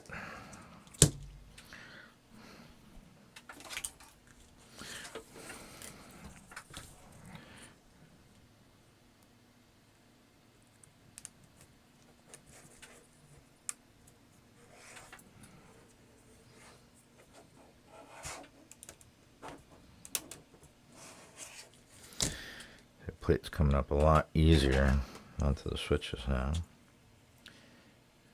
Again, I apologize for any, see, the case wasn't closed all the way.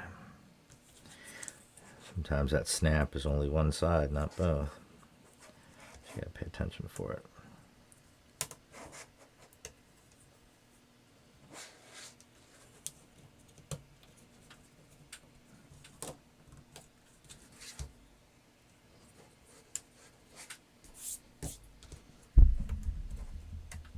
Yeah, I do see that this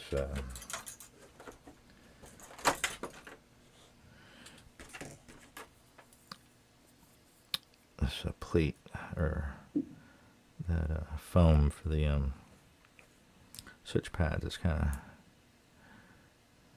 of bunched up a little. I'm gonna take this one out and see if I can fix it. It might be here. It's bunched up in the middle.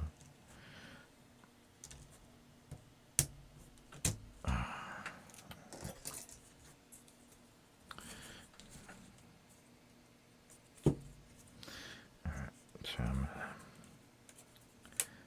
trying to get these right here in the middle. Again, my apologies for going out of frame. It's just, it's hard to do something without just sticking my noggin all the way in into the frame, and that's all you see at the top of my bald head, which I'm sure plenty of you just don't want to see that. I don't blame you. Oh, shit, I bent the leg on that one. See, that's what happens when you're not careful, kitties.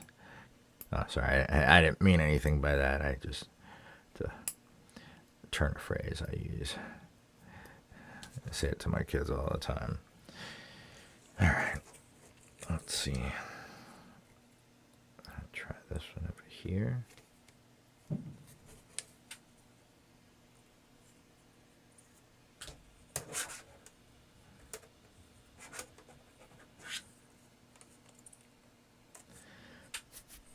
I'm going to kind of try to make a line down so I can get the middle of the plate up, if I can.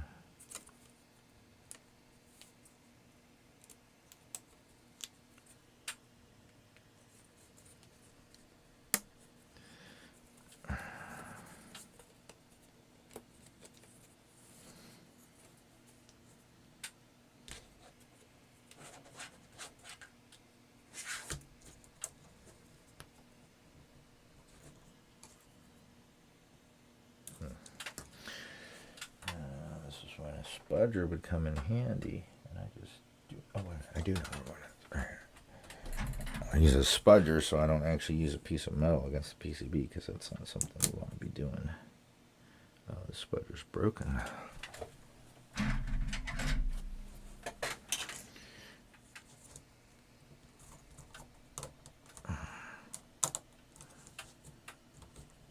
There we go.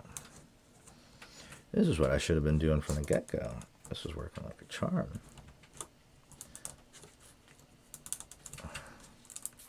Basically, I was putting some switches in, and they were going into place, but it was popping out other switches on the other side of the keyboard. So, all right.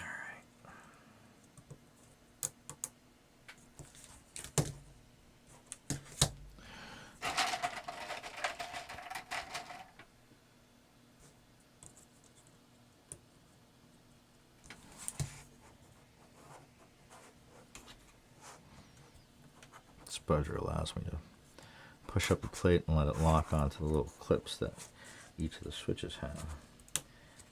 Because I mean, all switches, regardless of the pins, have those two little clips, and those are what lock in basically onto the plate. The 5-pin actually can be used on a keyboard without a plate. A lot of people are like, you can't do that. Yes, there are some keyboards that would not work, like this one, because of the gasket mount. But top mounts, certain top mounts can be used, and I've seen plenty of 40% use without plates. All right, so let me see. Still got a spot over here.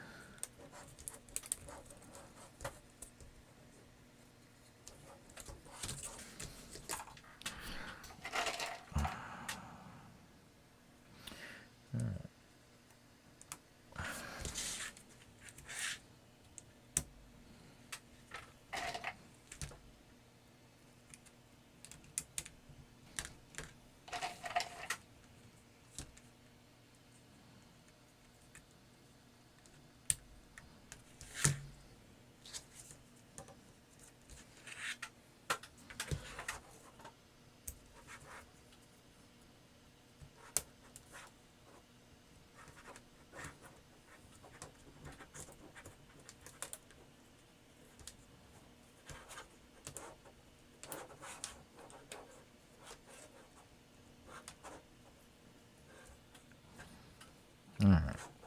Little by little, this is starting to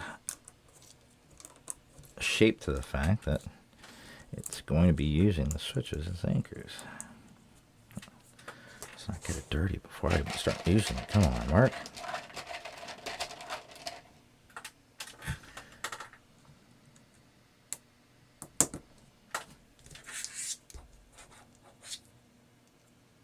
Yeah, it's starting to pull up. That noise was pulling up the plate with it. That's nice. That's what I want to hear. That's going to make it a lot quicker. Populate the rest of these switches. Yeah. Clicking into put. Oh, it's feeling much more solid as I'm putting it together, obviously, because, you know, it's actually anchored. So I like this feeling. Yeah, it's close. I mean, even still, it's always good to put your finger back here because, I mean, it is only held in place with solder, and a lot of people are like, it's solder, it's like metal. Yeah, it is metal. I mean, technically, it's got some metal in it, but just because you solder something doesn't mean it's going to hold too much weight. Solder, I mean, obviously, there's stronger solder, but most solder isn't going to, you know, accept more than like a pound or two of force before it gives. So people just need to, some folks just need to keep that in mind. Oh, says Towley. I'm going to continue to use you, so again, I apologize for the roll. That's how I really do intend to build a better station here in the future. This was originally a storage closet, which I turned into a video studio, quote unquote. But it's been working so far, so I've got no complaints. But I mean, I enjoy this hobby a lot and would love to be doing it more. And if my BFF's company Retrofit takes off, I hope to be doing it a lot more. But we will see. They have a lot of really cool ideas that I am on board with, and since we've been friends, lifelong friends, we both have very similar ethos, or ideas on how, not only business but just people in general should be treated, with respect. Basically, I hate to sound like a cliche, but treat others as you want to be treated. And I mean, we've all had bad customer experiences, and many times they were just literally unnecessary. Why? I mean, obviously, we're all human, and some of us have bad days, and that's understandable. But how the company reacts afterwards is truly, I think, one of the important things. I mean, especially nowadays in the age of social media, where, I mean, one person's voice can be,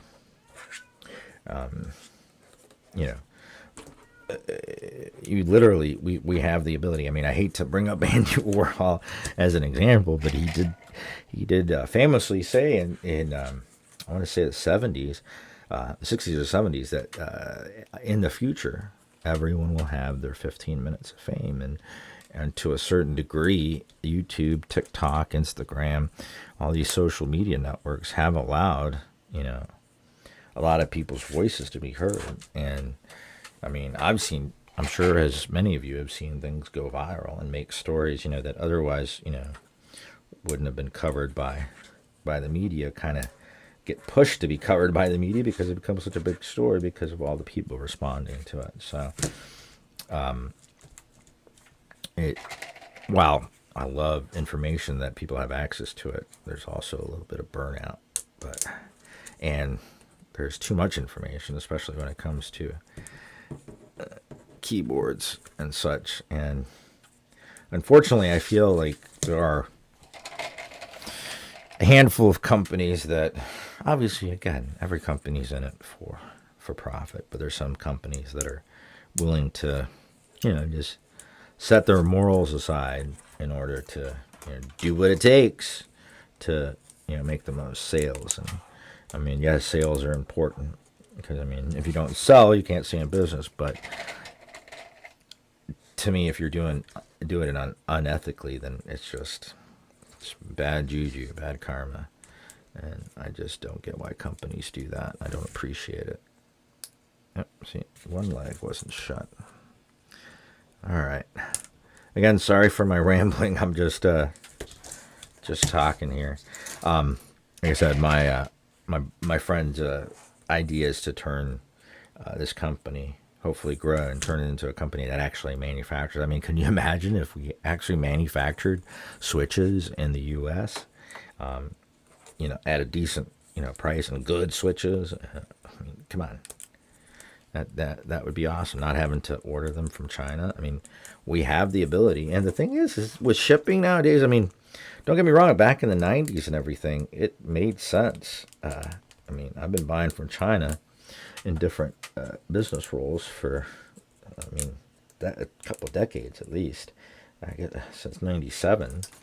And it used to be quite cheap. I mean, you still paid for freight and logistics, but because you were getting it so cheap, it was, you know, it was a small portion. Whereas nowadays, I mean, if you want to buy in bulk, I've seen a lot of the price lists that my friend is getting while they're gathering information on, you know, where to source stuff.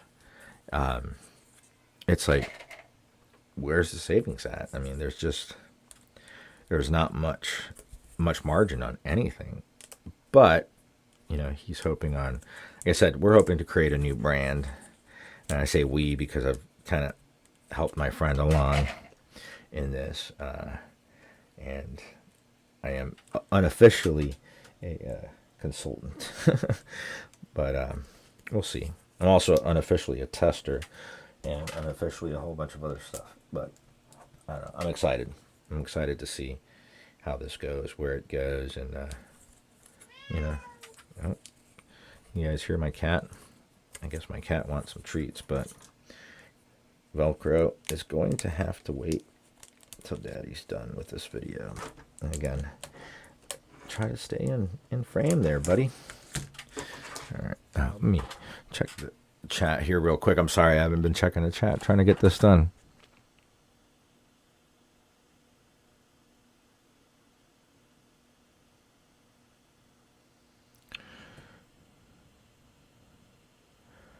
Yeah, they are the Jaywick Ultimate Blacks. I'm sorry, I just said Jaywick Blacks. These are the Ultimate. I bought them a while ago. I just haven't really used them. Heck, I forgot I had the Gator-On silvers until last night when I was looking for the Aco silvers, and I'm like, hey, wait a minute, Aco silvers. I have some Gator-On silvers, and completely had forgotten that I had bought them. But so, and I have sometimes because I have. I mean, I'm not like crazy like that Switch guy on MK. If you guys, it's probably still on the front page of MK, but that guy that literally, it seems that he single-handedly bought the most mystery switches from from Novel Keys, because he had, oh my God, so many switches. It was insanity. I mean, just plain insanity. That's not working. What's going on here?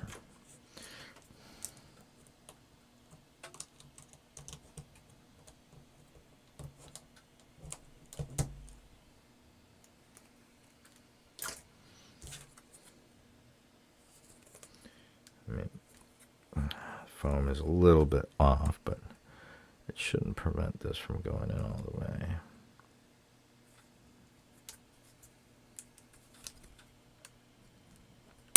Ah, there we go. All right. It's this not quite on plate, but thankfully it's PC, so it's flexible. I mean, that's obviously going to add to the flex, and it's also going to help diffuse light. That's one thing about these.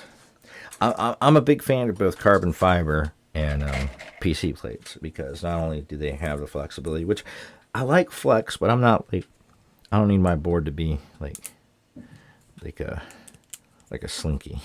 I mean, too flexy, and it's kind of feels like I'm typing on a water board, if that makes any sense. But I have a couple of boards that I was able, they're top mount, but I was able to get PC plates for them, and I like the sound. I like how they feel. I think they're in my opinion probably my favorite. I'm not big on metal plates, but you know, sometimes, especially with these budget boards, that's all you get. So that's when you start working on getting rid of that ping that can come from really, I mean, obviously even aluminum boards suffer from that, but on those cheap, like the Yusu boards, although I mean, you can get rid of the ping, it just takes a little bit of work. Like I said, I do enjoy modding boards, especially budget boards, taking them and making them something really nice. And I was surprised how quick I took to it. Granted, I've been messing with IT and all sorts of gadgets since I was like talk, basically. I was lucky to have access to computers at an early age, so I want to say that definitely gave me a heads up. And I mean, probably the reason why I went into IT in the first place, I gotta say. All right, now we're in the home stretch.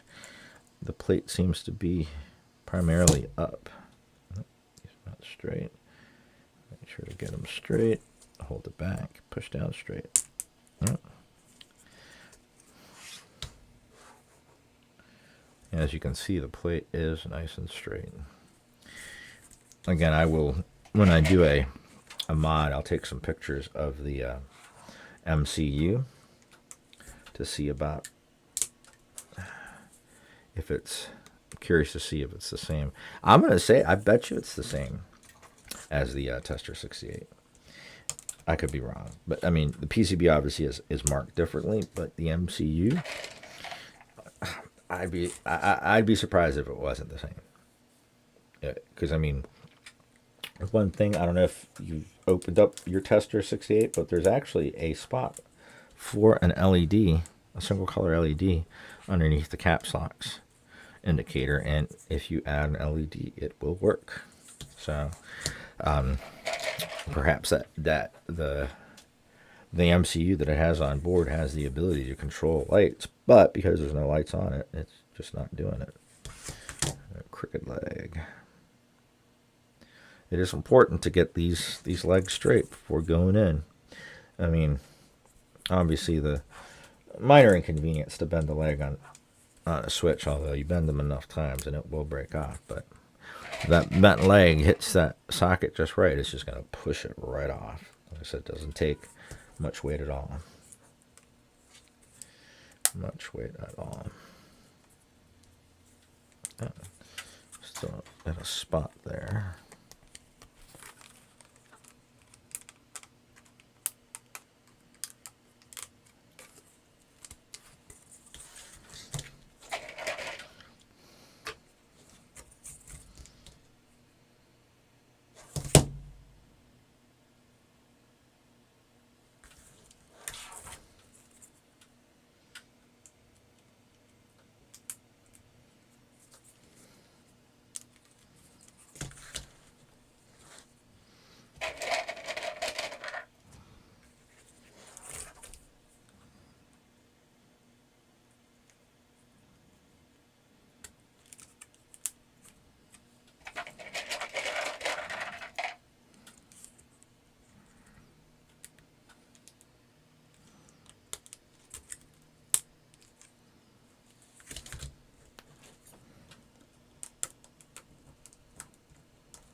And basically, I'm just using that to make sure that the plate comes up to the, like I said, if you can see, like right there, those little ledges basically are meant to clip in to the plate right there and right there. So that helps the, you know, for this particular build, helps keep the plate and the PCB connected, even though they're kind of, you know, supported by just the connection of the PCBs. So, but that's why we're getting the gasket mountability and the flexibility, because of the way that it is made. And I mean, I'm trying to remember. It's been a minute since I put my KBD67 Lite R3 together, but I feel that it's similar. Although, for some reason, I think I only did like the corners and one in the middle. But I can't. I made a video. I'd have to look at it. Honestly, I've put so many keyboards together since then. It's hard to recall exactly. It's sad when you're like, oh, I've put it together, but I don't remember because it's been a couple weeks and I've done so many keyboards since then. Pitter patter, let's get at her. Yeah, for whoever gets that reference. Duke of Spades, if you're around. All right. We almost got it. So I have a little bit there to come up.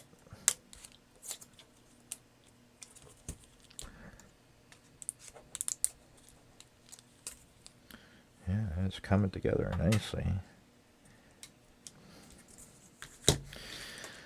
Oh, all right.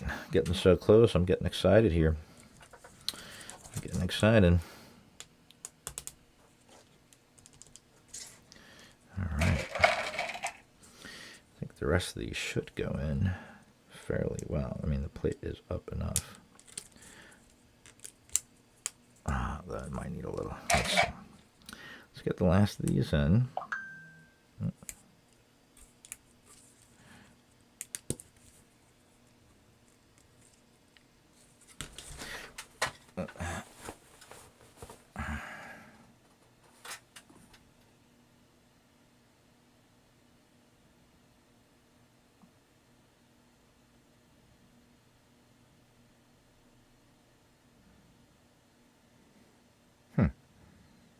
Oh, I guess I have a package delivery outside. But that's safe for now. All right. Let's do these last two. Yep.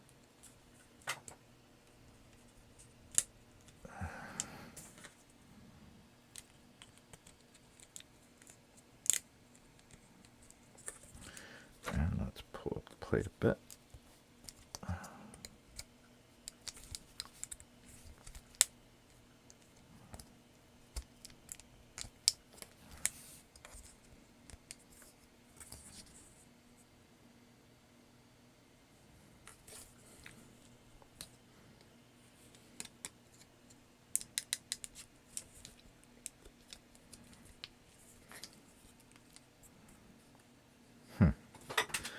I got a whole row that's just kind of in there.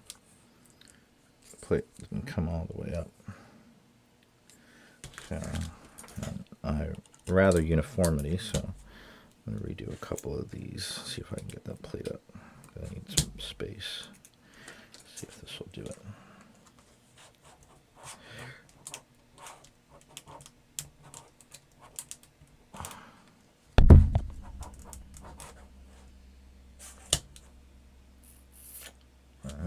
Those two.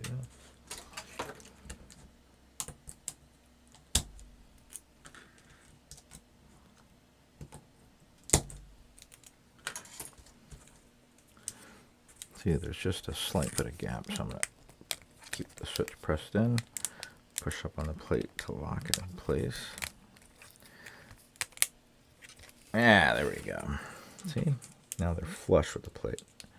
Oh, but these aren't. Oh my goodness, really?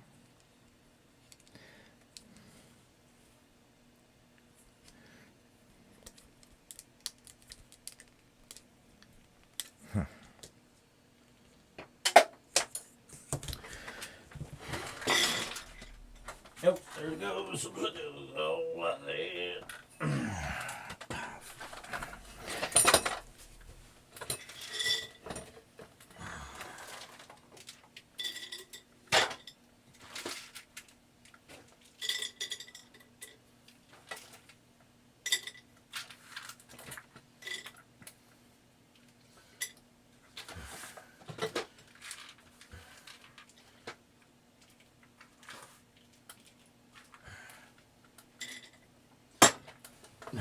Apologies. All right, looks like I'm going to have to pull up a couple more switches to get that row back there. Try this one. And this one. I should have caught this before, but I thought they'd come up. So I got closer, but see, there's a huge depression right there. So I need to...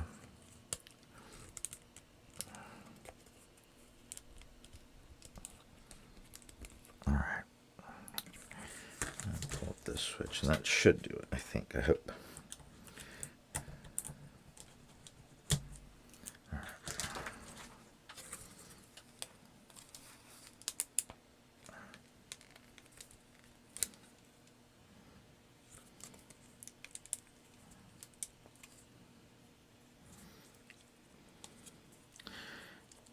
All right, well, this is a bit of a pain.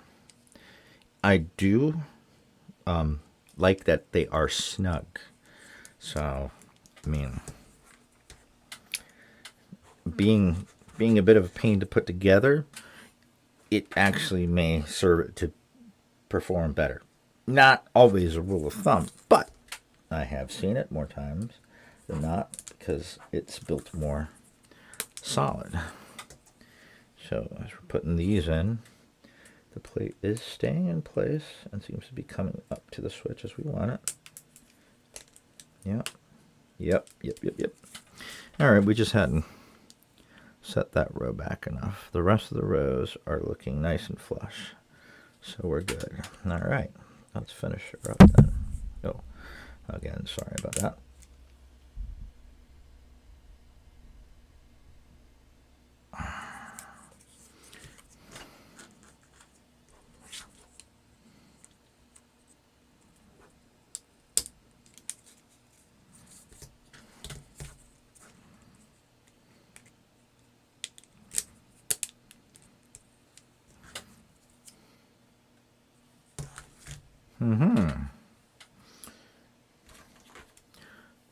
Looks like we did bend a leg. One of these, so we'll do a test once it's all put together to make sure all the keys functioning.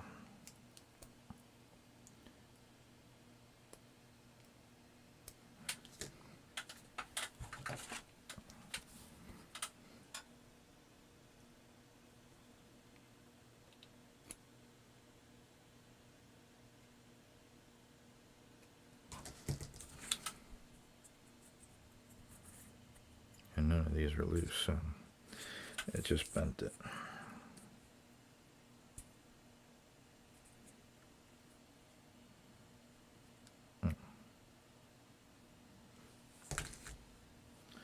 Looks pretty flimsy.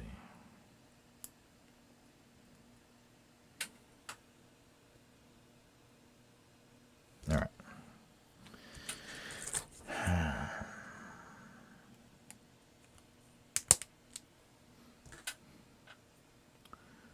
Seems straight. All right. Brace the back. Push it down. All right, we're in. So this is it. All right. Let's get to it then. Let's put you on. This is the way you go. All right.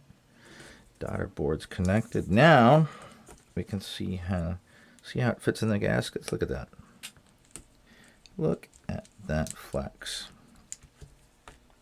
You guys see that? That's quite a amount of flex. Now, obviously, I'll want to measure and see how much room I have down there. Obviously, I want to put some dampening down at the bottom, but I don't want to fill it so much that it's going to interfere with this flex. But, I mean, budget board with this amount of gasket flex out of the box. that's pretty good. All right, so there it is with the top on there, and as you can see, that really does nothing to affect the flex. So let's go ahead and find this baggie before we lose it. So these are this is the Allen wrench screwdriver. All right.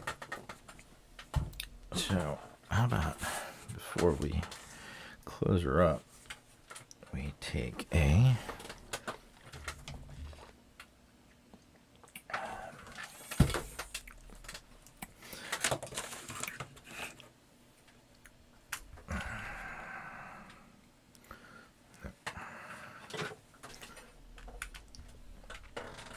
might as well just use the cable it came with, huh?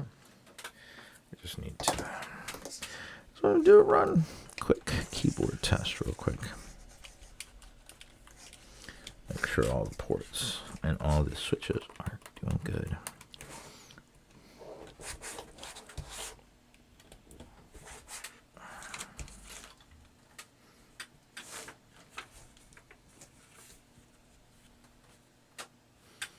Look at the pretty RGB.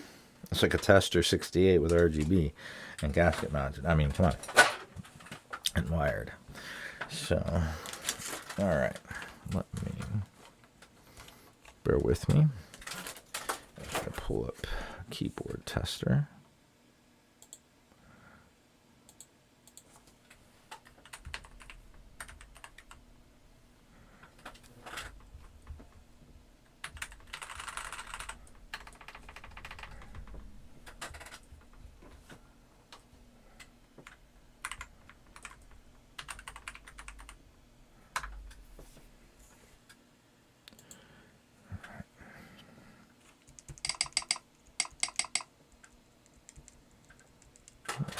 That's why we check.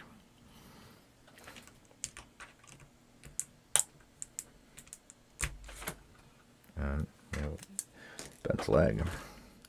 So it's a good possibility because I mean the padding that I put on there, I don't know if it was me that didn't line it up properly or it's just a tad bit bigger than it should be. But I think that's what led to some bending on some of these legs.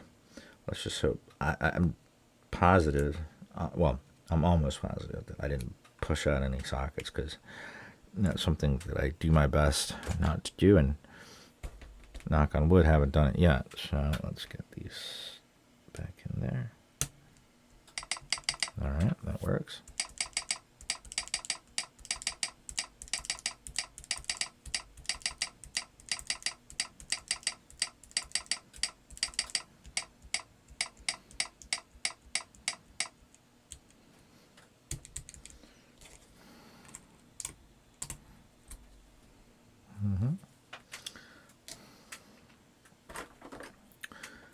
Another bent leg.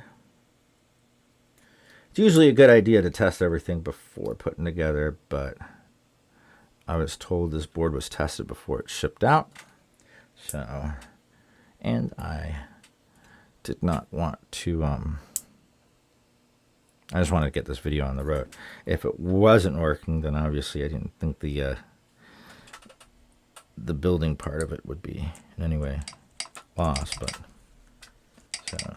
now I'm testing.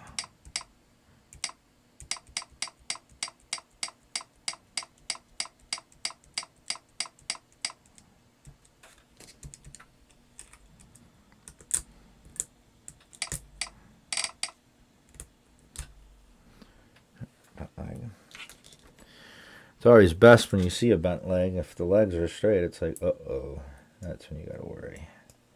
Bent legs aren't a problem, but obviously try to avoid it as much as possible because eventually they will break off. It is just a very thin sliver of copper or metal. So, and it's connected to the leaf. So replacing a leaf spring can be done, but it's not necessarily an easy thing.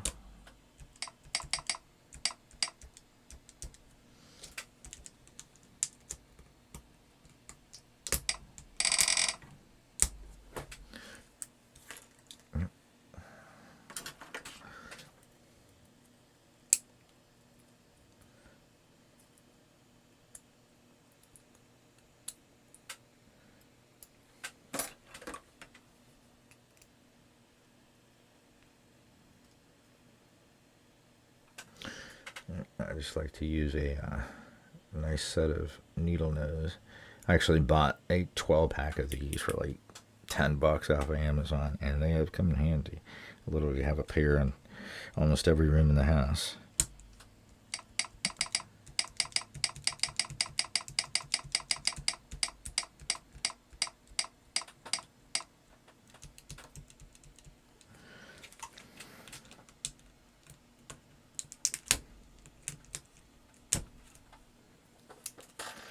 Like I said, it's always best.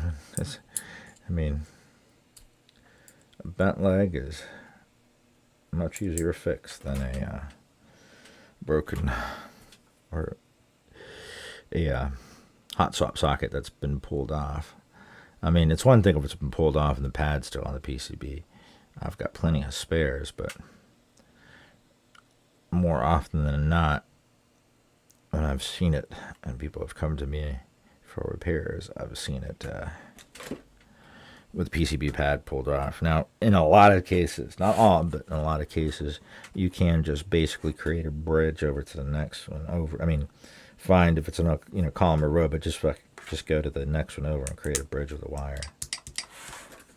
Not always the case, but it can be fixed.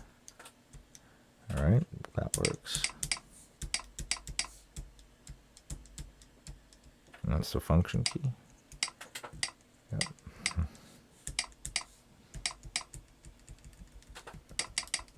Last one, this one. The down arrow. No. It's barely even in there. All right.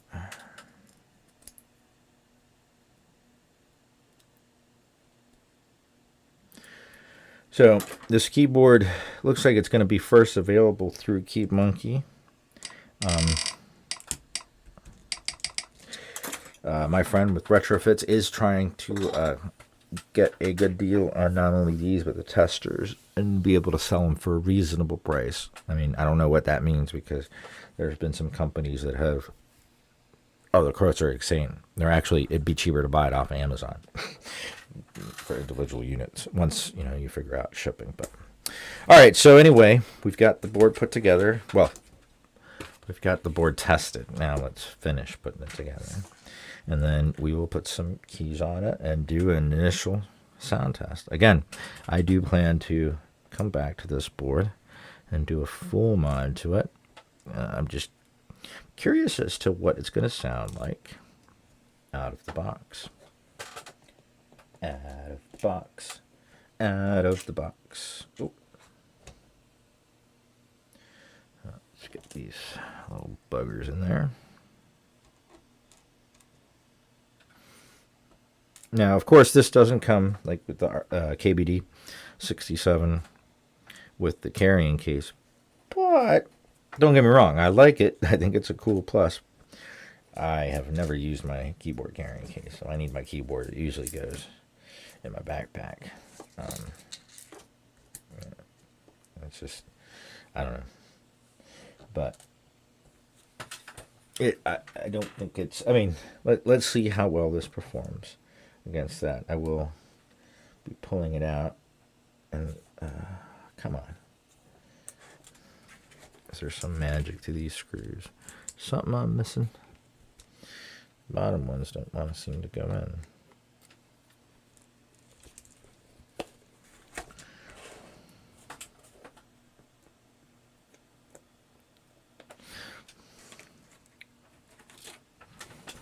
Now this is plastic on plastic, so we do have to keep that in mind.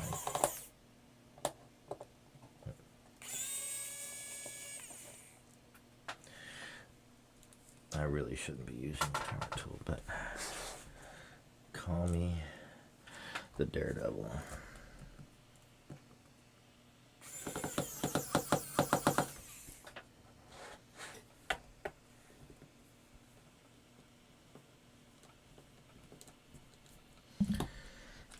Is it just me, or is it just doesn't have much? Not really supposed to go very deep. And I'm doing it by hand, and I'm only getting about 8 turns out of it before it wants to stop. And I'm pretty sure I'm going in straight.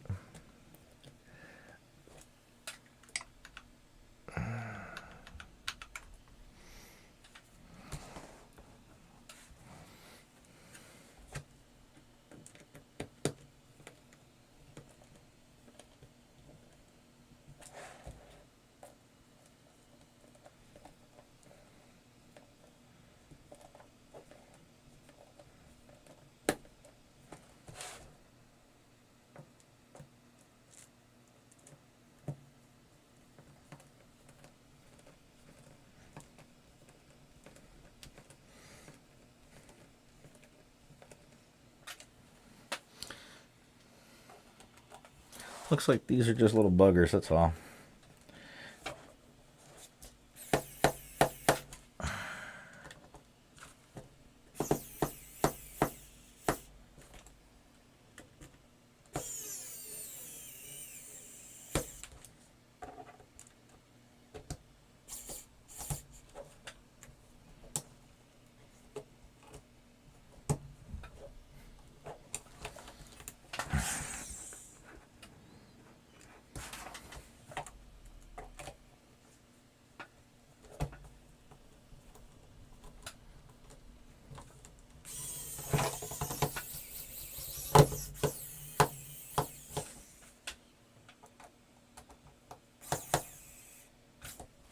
Yeah, I know I don't like that sound either, but I'm going to make sure it's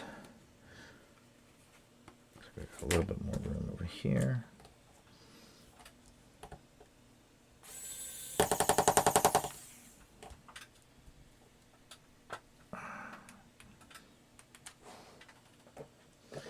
I mean, I like the screwdriver because it doesn't have too much torque, which means it does pretty good at screwing the metal into plastic without ripping it apart, because it will stop before you give it too much force, which I can be known for doing. Again, one addition they could have made to these is put metal inside the standoffs for the case. That would have been, in my opinion, I would have paid $5 more for that, and I know it doesn't cost that much. All right, we still have a little gap right there. Let's see if using this one helps. Nope, this one slips too. All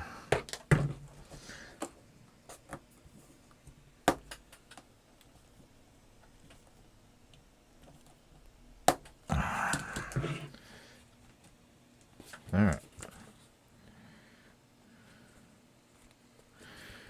This corner too.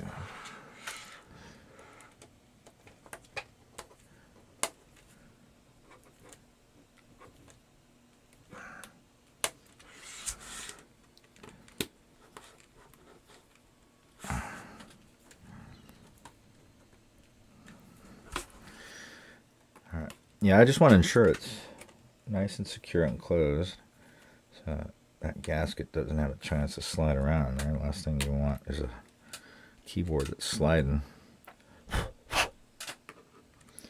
But we also don't want to strip these screws and never be able to get back in here again, because that would suck pretty bad.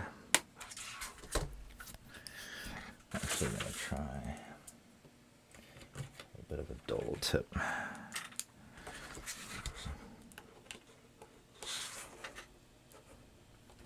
Oh yeah, that's working much better. All right. I was just using the wrong tip, that's all. But I was using a tip that's the same size as that. But the dull tips, I don't know if you guys ever noticed that these little screwdriver sets will have these duller tips. They're much less likely to strip screws, or at least that's what I found. Don't quote me on that. I am not an engineer. Oh, a software engineer, but software and hardware engineers are two completely different beasts. Alright, it looks like we need a couple of tightens over here. This is definitely the right size screwdriver.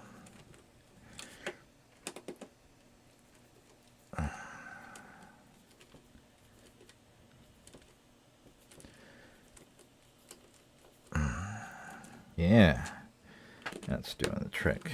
Tighten them, but not too tight to where you can't untighten them. You want to still be able to turn back and forth. We're not trying to embed these into the plastic forever. But we've got the seam closed all around.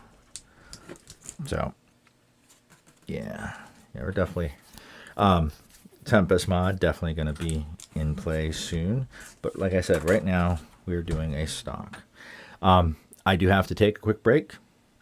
I will be right back. Oh, yeah. Ha ha ha ha ha ha ha ha ha ha ha ha ha ha. So it looks like we're gonna.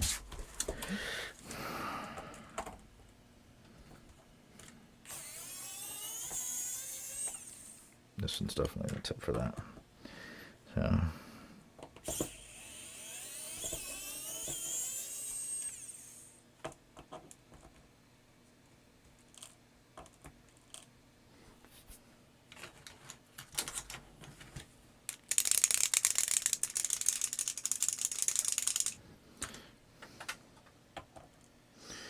So yeah, iPhopod.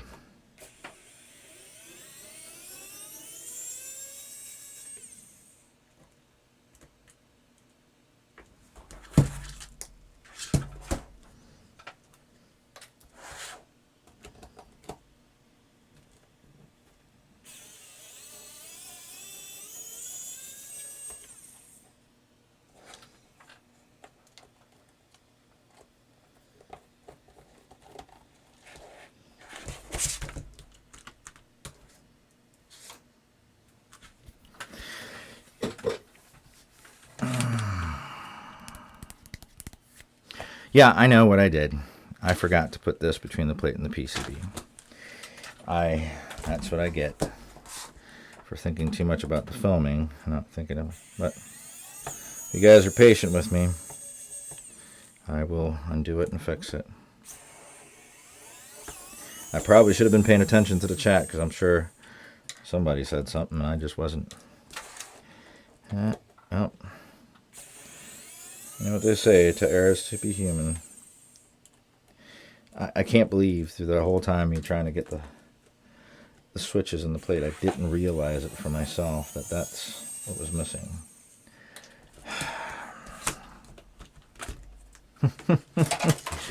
Oh my. My. So yeah. So.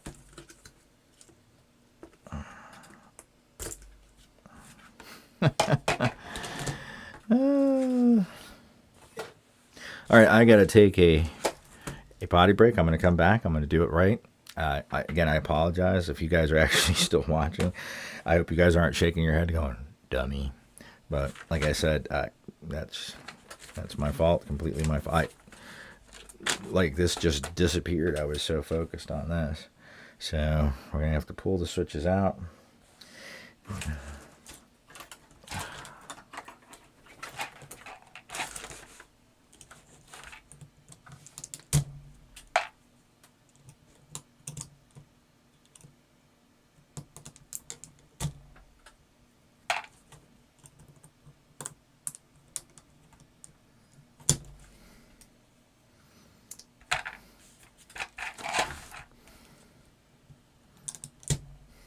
I can't believe I did that. I know I'm going to go look at the chat, and somebody was like, dude, what are you doing, Mark? Pay attention, dude. Hey, at least I'm providing a lesson in how not to properly build the keyboard kit. Oh, my goodness. So, oh, well. I'm not embarrassed. I mean, I made a mistake, and I have made them before, and I'll make them again. But guess what? I don't think I'll make this one again. I don't know. Like I said, I'm trying to pay more attention to what I say, but at the same time, you know, build well. But not that I can't multitask, but obviously I'm not multitasking at 100%. I'm splitting my CPU across too many threads.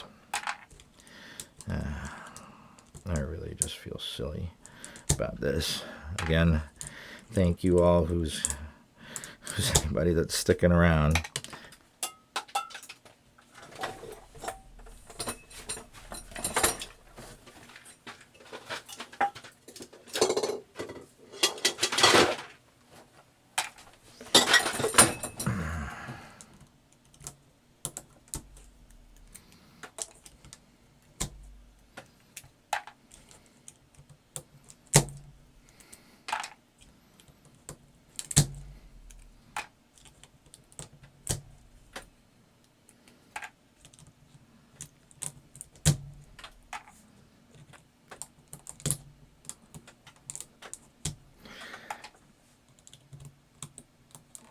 See, I guess I was thinking about the back and echo.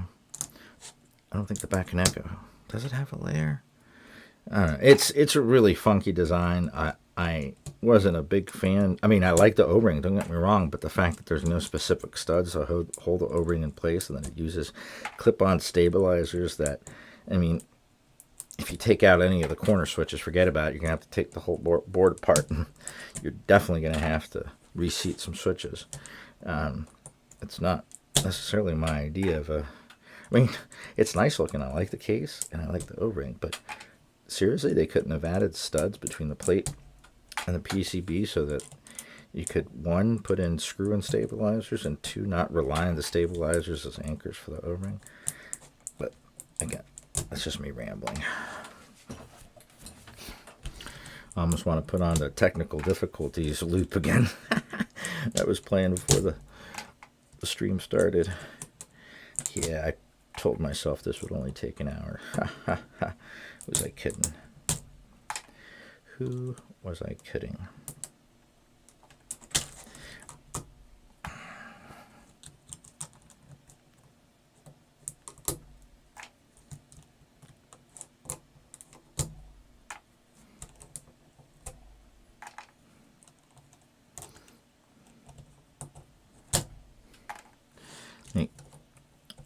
That silicone layer completely just skipped my mind. I was so focused on getting the plate on and putting it together that I just completely almost should have just gone ahead and did a type test to see how it sounded without the dampener. But I know that dampener is going to make a big difference. So I'd rather do the stock with everything that came with it, not just a simulacrum. All right, I'll take the last of these switches out, and I do have to take a potty break. Yes, I have kids and grandkids, so I still use potty. Don't sue me. Although my teenagers aren't very happy with me using it. You got a potty. That's a good way to get them very unhappy in front of their friends, let me tell you. All right. Almost done.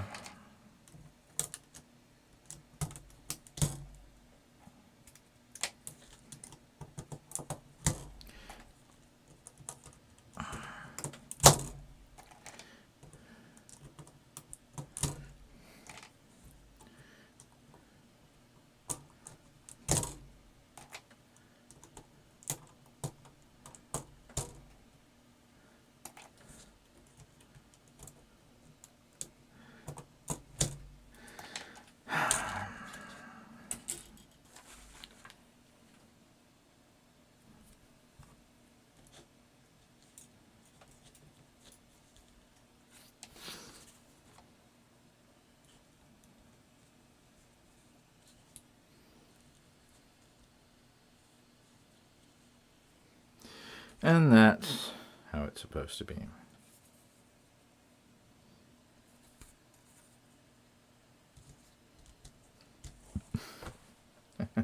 All right, folks, I'll be right back. I'll take a bathroom break, and then we'll put this together, get the keycaps on it, and do a sound test. Again, hopefully when you guys get this board, if you do order it, you'll remember me and you won't do this. So I'll be right back.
Alright, folks, I'm back. Hopefully, some of you are still here, so we can finish up.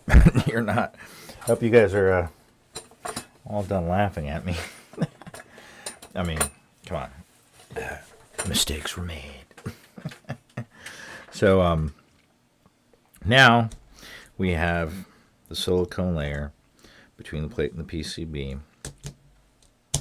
Where I put the switches back in. So now we're not going to have to use the switches as anchors to keep the plate in place. I'm still going to start at the corners and go in from there. I know everybody's like, what about the type test? What about the type test? Yep, we're a lot closer than we've been all day. So, oh, these are going in so nice and smooth, especially because of the 5 pins and it being spaced apart properly now, instead of me trying to seriously, come on. All right, this.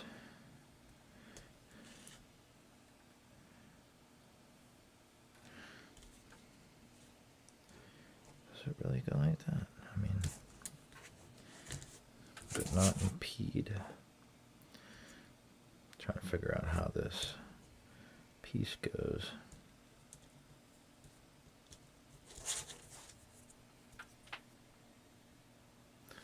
It's sitting on top. Let's try to get it to where it's not.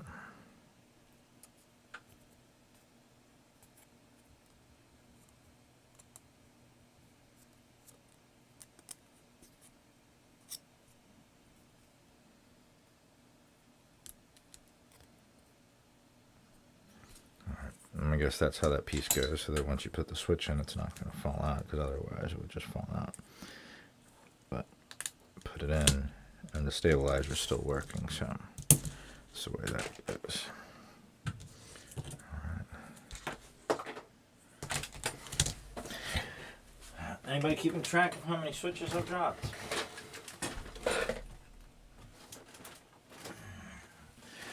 I'm sure it's been a few. I want to say 5, 6 already.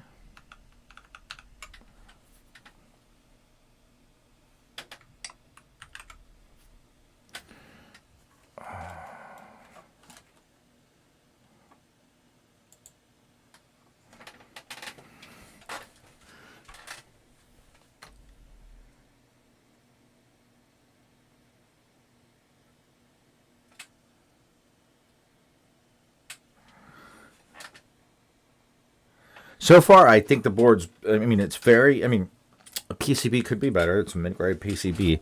But just thinking about this in the KBD67 Lite, it is not as good, but it's definitely a good kit.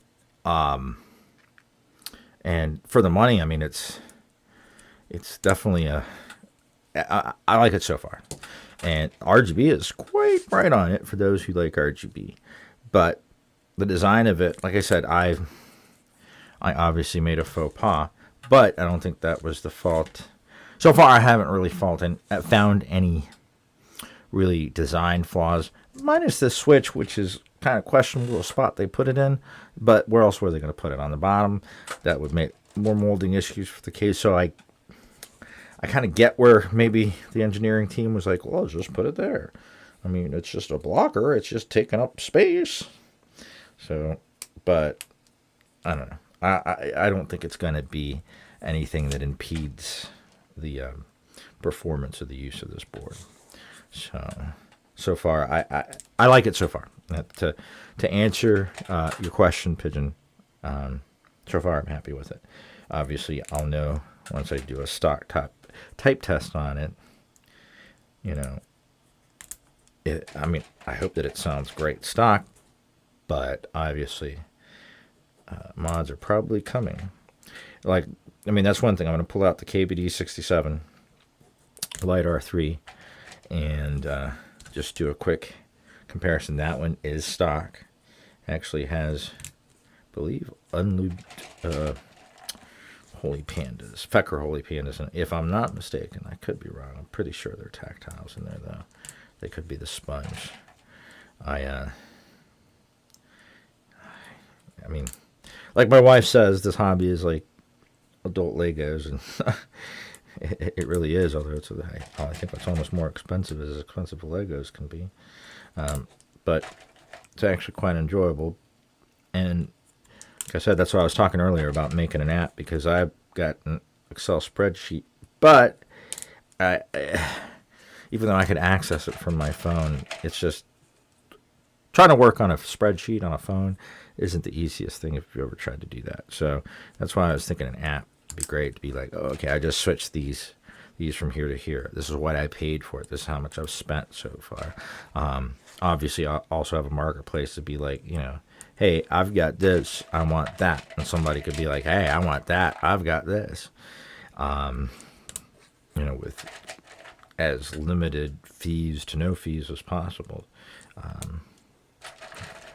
But obviously, we'd have to think about creating a safe space, making sure that people aren't going to rip other people off. Because that's, obviously always a concern in practically anything nowadays, unfortunately, because there's always people that are seeing an opportunity to screw people over, unfortunately. I mean, don't get me wrong, I'm not making any excuses, but this world doesn't make it easy for a lot of folks, so I don't excuse that type of behavior, but I hate to say that I understand. Live in a crazy world. How can we not expect some people to fucking be crazy? Oh, this leg got bent over. At some point, it looked like it was still working, but it definitely got bent over.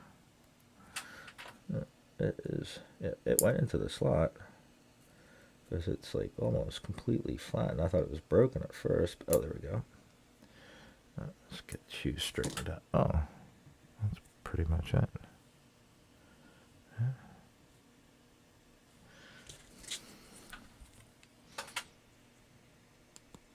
Yep.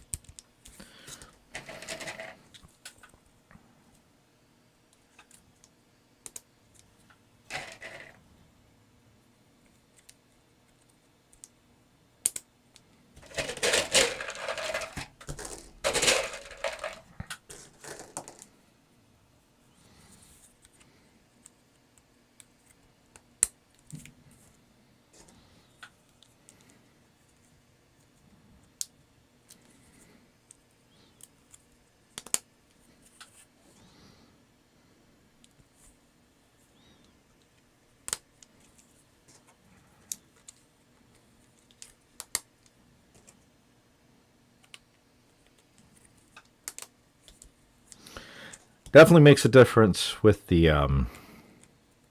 silicone layer. I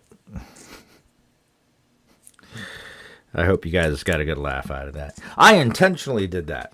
I'm just kidding. Obviously, that was a mistake. I did not intentionally mean to do that. But if nothing else, I hope it serves as a lesson. No one else has to go through that silliness. Obviously, it just took a few more minutes. It wasn't like, thankfully I didn't do something that broke the board. That would have been something I probably would have made me cry a bit.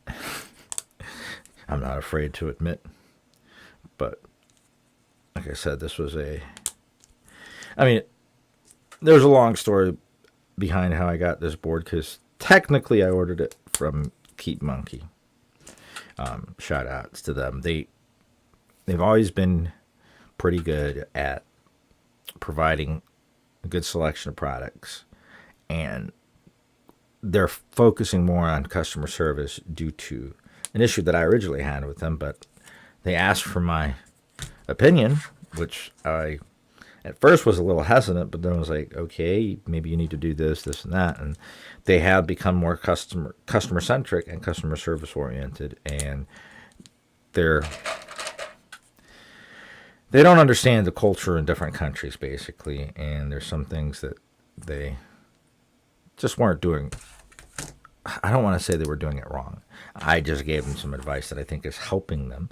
So we've garnered a bit of a relationship. They do ask for permission before they post something on Budget Keybs, as far as like new products and everything. But basically, I had ordered this keyboard from them, but because of the lockdowns and everything, they had a delay, which I'm sure, because there's folks on here that have ordered this board as well. So as an exception for me, because they wanted me to get the board in hand quicker, they said they basically had the supplier send me the board directly via UPS International.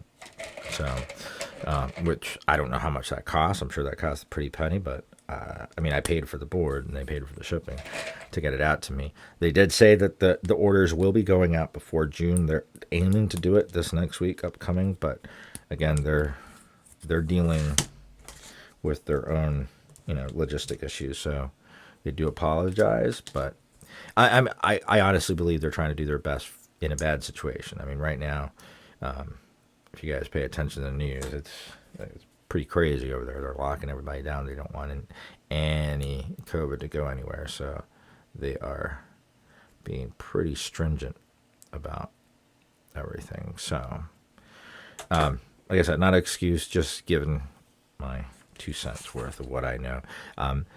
I do believe they have good intentions and they want to be a good company. So there's that. So again, for those who have placed an order from Keep Monkey, they intend to be shipping here next week, but do definitely intend to ship out before the end of May, beginning of June. So I know it sucks to wait, but you guys will get your boards. They are coming. And I saw a picture of it, and of one of the loads they're expecting, the pallet full of these keyboards. And I mean, it's like that switch post. I mean, wow, what would I do with all those keyboards? It's like Scrooge McDuck swimming in a pool of coins of gold coins. I'd be like swimming in a pool of switches. That would be scratchy as hell. I think that might hurt. This is not closed. All right, there we go. All right, sorry if I'm coming out of frame. We're on our last row here. I'm sorry for my babbling, but just want to fill the silence. Maybe next time I'll pick a nice song. That's the whole thing. What would I pick? I'd have to pick something like very general, because I'm sure based on the number of people on the subreddit, I mean, they're from all over the world. It'd be hard to find, I guess general pop would, be agreeable to most, but I'm just surprised to learn, and meet all these people from all over the world. I've really, really enjoyed my time with Budget Cubes, and I'm pretty sure that most of you guys are in here probably because of Budget Cubes, and if you're not, please go check out Budget Cubes, a subreddit on Reddit. It's a great place. We try to be as friendly as we can, and treat others with kindness, and help answer questions, and we love to post. I mean, we love to share our builds, and we love to see other builds. That's fun. That's enjoyable. I know I sure enjoy it. All right, hey, look, we got it together now. It actually, feels a lot more substantial. I got this right here. Turn it on. Change the battery out unless it's low. All right, so with switches and assembled, you guys can see that. Let me see. I guess you guys can't see that. It's 511 grams. That's what it's coming out to. Oh, so obviously I can't tilt it very much. 511 grams built with the switches. Without the screws. Still got to put the screws in. Screw you, buddy. Here are the screws. All right, let's go ahead and drop these puppies in. 1,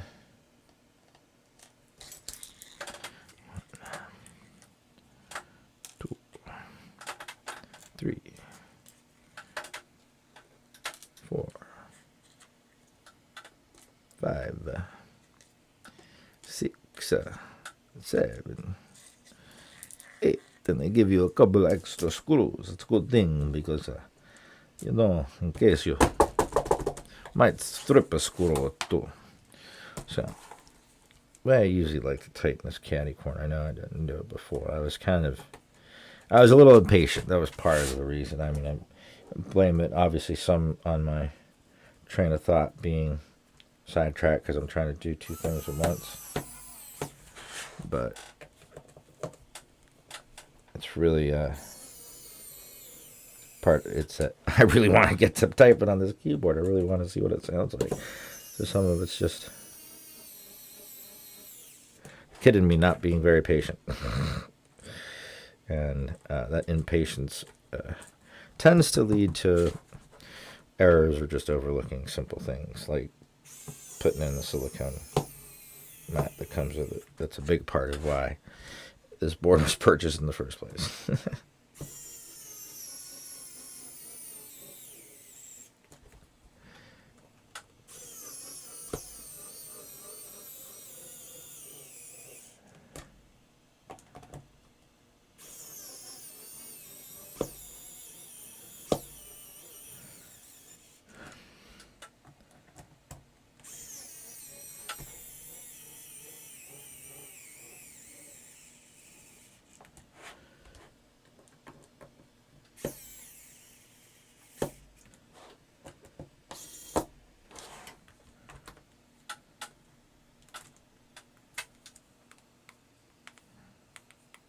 Huh. I just killed it.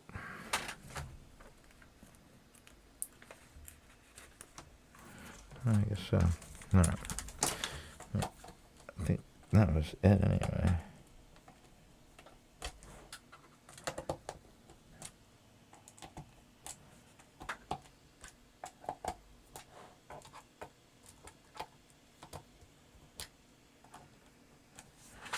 All right. Just real quick. All right, so we've got the board assembled here. I'm going to go ahead and put these little screws. I know I got some extra ones too, but I like to kind of clean up as I go just to make sure I don't lose any extra pieces come with it. All right, so for this, for the keycap wise, I decided to go this set. I still have the original box, but the Akko Wave. It's an ASA profile, basically their version of the SA profile. Now let's see. This has two sets of alphas. So I'm gonna see which one do you guys think is gonna go better with this board? These alphas or these alphas?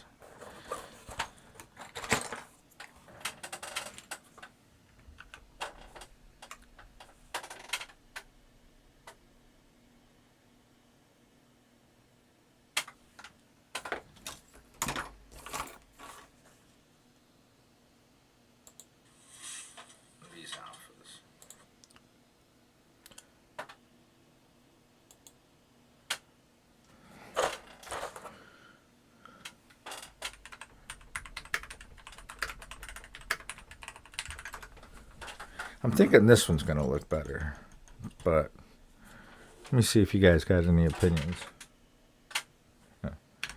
Caps lock's on. Either way, well, thanks, Pigeon. That was a lot of help. I think I'm going to go with the not neon green. I think I'm going to go with the deeper green.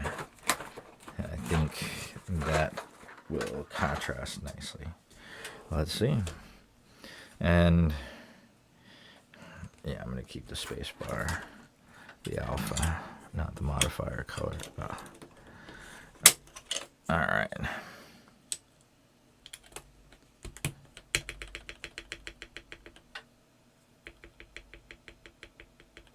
That's not bad so far. I mean, come on, this is stock. And all I've done is lube the stab, so. All right, this one.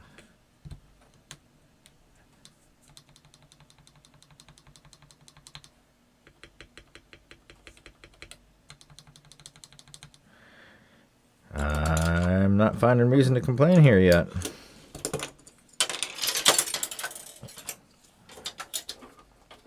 I'm actually pleasantly surprised so far.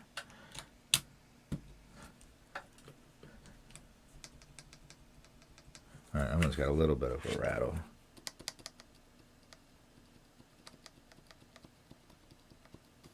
Just the slightest. Oh. So.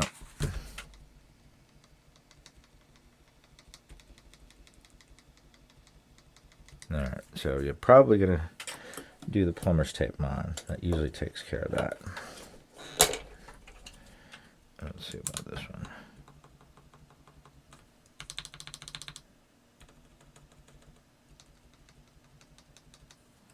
Shoot. Let me just try something.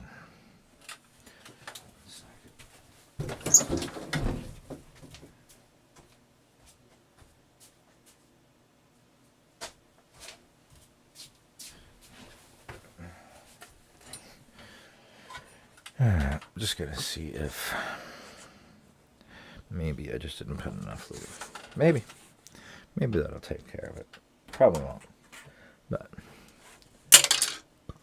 not really much lost. Give it a shot. Let me pull these puppies out. Excuse me.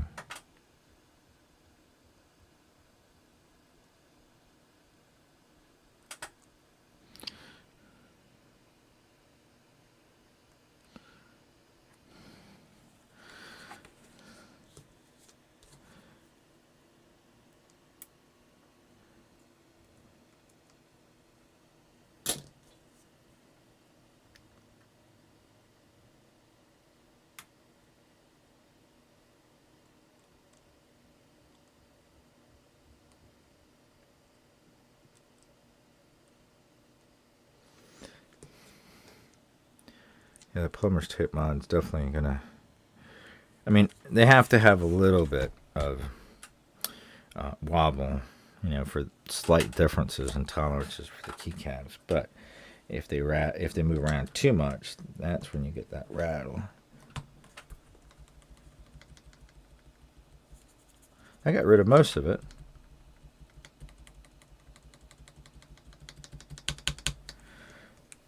But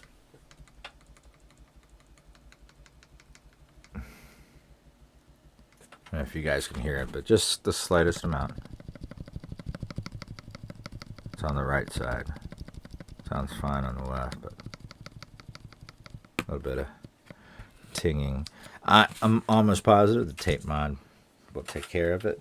I don't want to just do just one. So, like I said, I'm doing stock. We'll modify it later. So let's just go ahead and get the keys on here.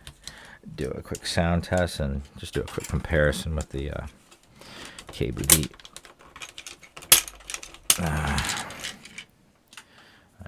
Of course, this isn't the row I need. Oh, that's why I did that. That's why I remember. I need to.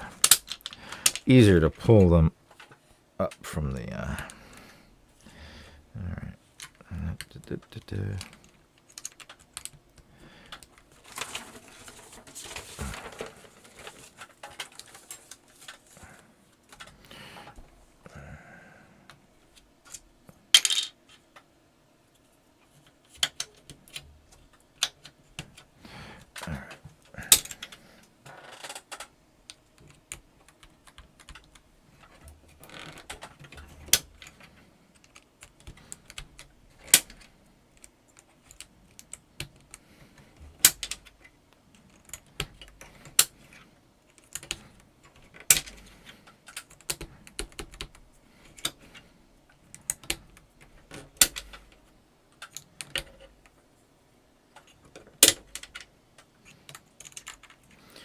Going to go with their standard layout for now. I will be loading up. Oh no, that's right. I don't know what I was thinking. This isn't the QMK buy board. There's another one. That's the Epo maker that was just announced. That'll be coming. All right.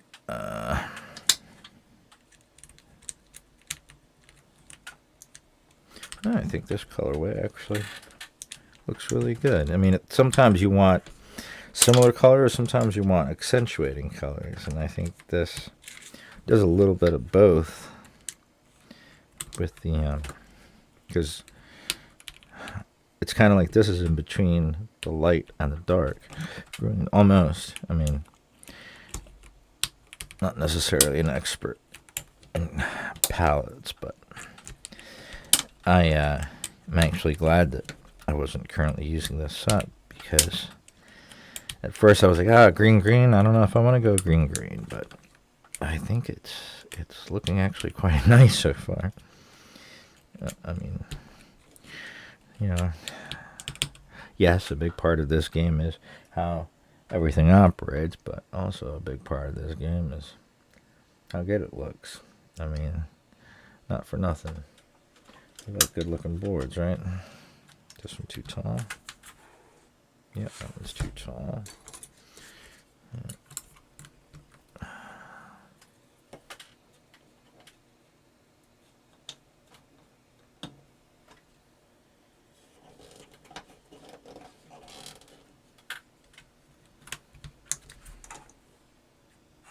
That was right.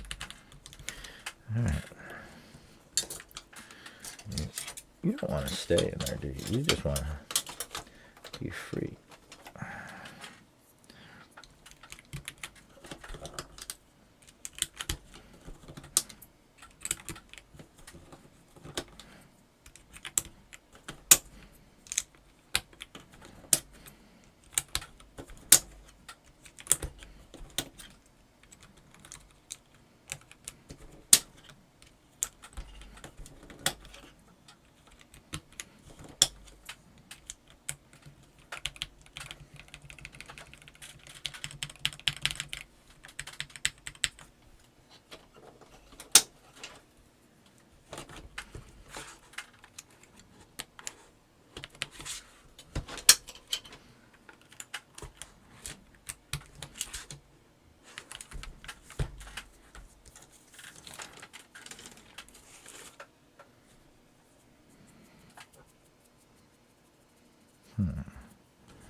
Nope. You are backwards, sir.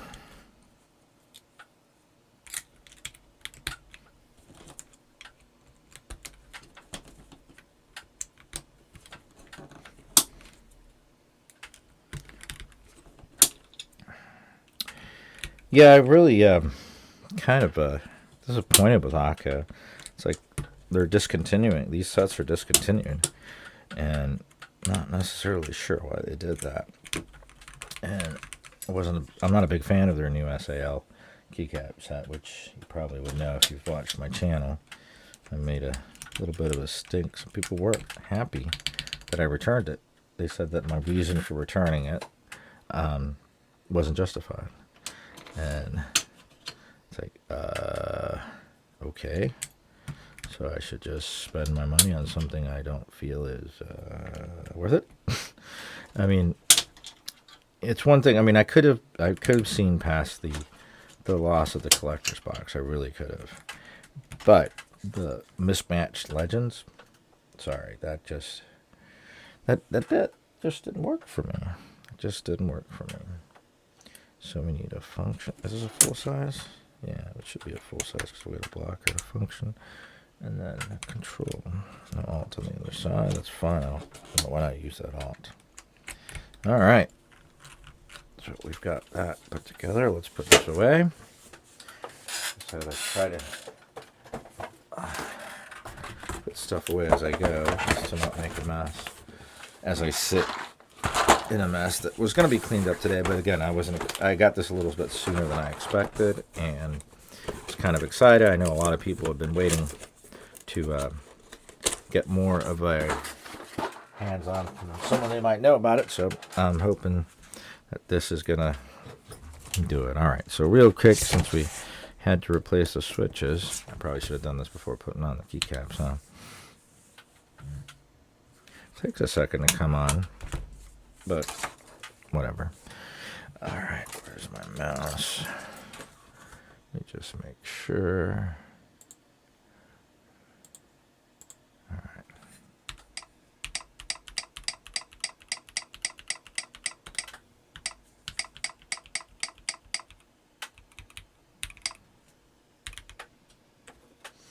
Yep, that's why we do this.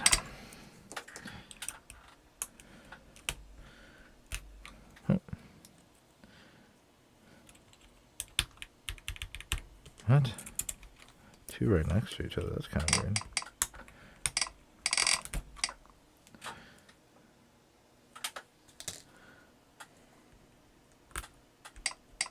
Oh. I think I just pulled it out. When I pulled out this switch, pulled pulled out the keycap along with the switch because it was at an angle, I believe. I thought that port was broken for a second. About to have a heart attack.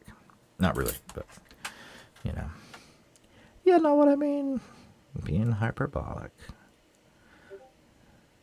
Oh, I hear somebody hit me up on Discord. Almost done.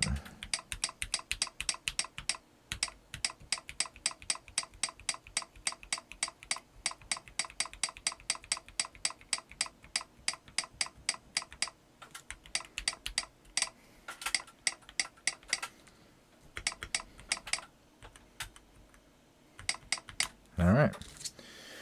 All the keys work. So, let me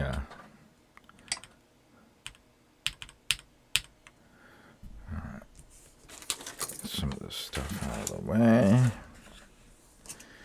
I'm going to do just a really quick sound test here.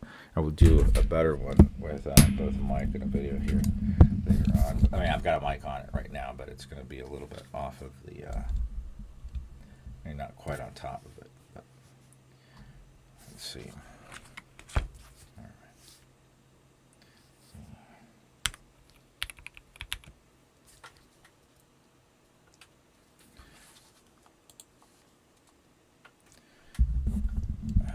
I'm going to turn it up a little bit. I hope it's not up too loud. Hello. All right. I'm going to get this stop shaking.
Well, I don't know about you folks, but I mean, this sounds pretty good stock. It could sound much better. Yes, absolutely. Could sound much better. It sounds pretty damn good stock. Now I'm going to go get my KBD67, which is also stock. Bear with me.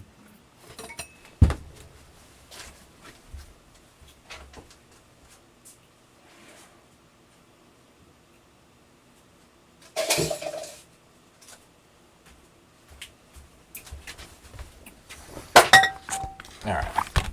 I hate doing comparisons of keyboards one-on-one, especially different manufacturers, but I'm learning that it really is important to quantify because some people may not know. Yeah, this is a different cable, but it didn't come with it, so. Alright. Size-wise, we're looking at almost exactly, there's probably about a millimeter, maybe two difference on each side. So this is a little bit bigger. This one's flush, whereas this one kind of overlaps the inside lip. Now the blocker, I mean, like I said, I really doubt And it doesn't, it's not like the switch moves lightly. It's not, I doubt it's going to be accidentally hit, especially where it's located. Now, obviously we have flex here, but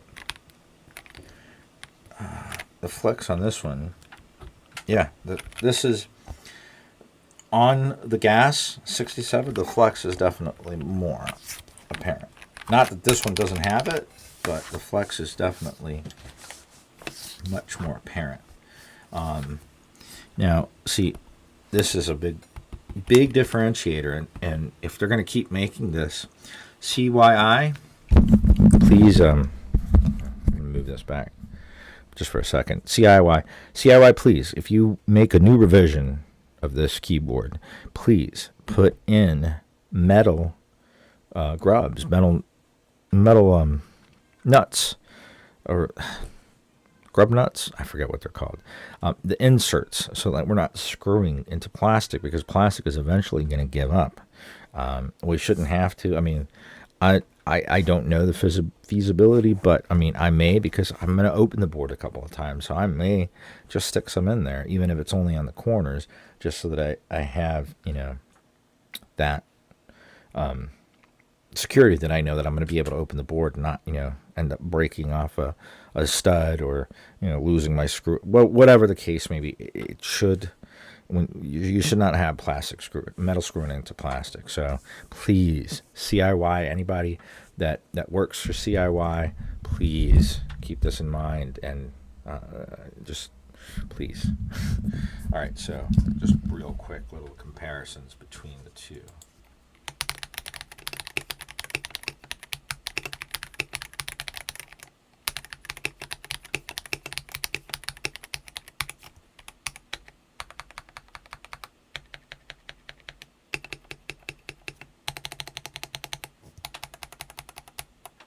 So, real quick, this is running. Switches do we have in here? Yep, that was right. The Fecker Holy Pandas. So we got a tactile switch, so that's where we're getting a little bit more of that crunchy sound. Now, see, it's still nice. It's muted. So,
all right. Well, I really enjoy this board. This is a nice little kit. It really, I think it sounds good. Like I said, I think it feels pretty good for what it is. Like I said, this is, I mean, right now I think it's 129, but they're on revision 4, I believe. This is revision 3. But with shipping and everything, you're looking at about $130, $140 before, you know, keycaps and switches. Now this one is going to be selling in the $30 to $60 range, roughly. So about half the price as the KBD Lite. I got to say, right off the bat, I am very happy. I'm honestly very happy with this board. I do plan to mod it. I mean, as you can see, the KBD does have a padding behind, so it's kind of almost like a Tempest mod type thing. So I do intend to do that. Now, is there hollowness in here? Yeah. So, but there's not much room to really put anything. Maybe something at the back. That's why I was thinking of silicone port. But I also don't want it, because I mean I can literally see how close the PCB is to that. So I may literally just do a sheet of either velvet or neoprene, just cut it out to fit in there. But I'm going to be definitely modding it, and I'm going to be doing the plumber's tape mod to all of the stabilizers. Though they're pretty good, they're not the best. They need a little work. So, all right. Well, real quick, anybody have any questions that I have not answered before I go? I mean, obviously, if you think of something later, just hit me up on Discord or on the subreddit.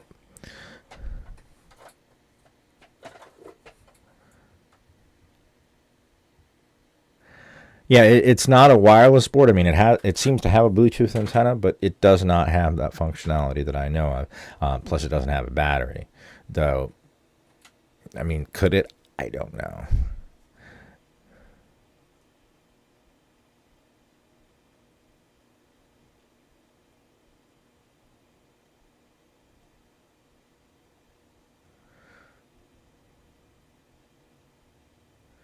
Right? So apparently, from what I'm reading in the comments, I do not seem to be...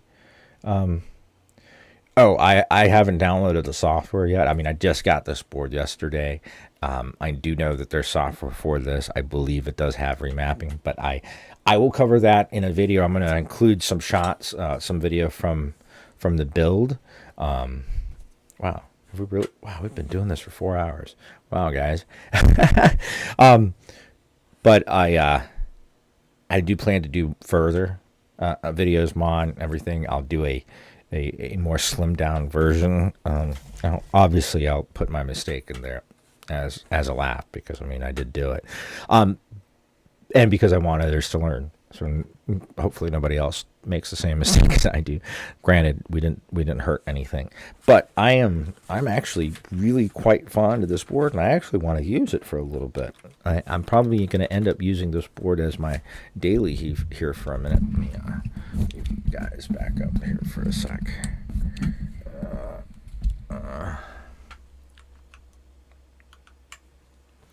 So.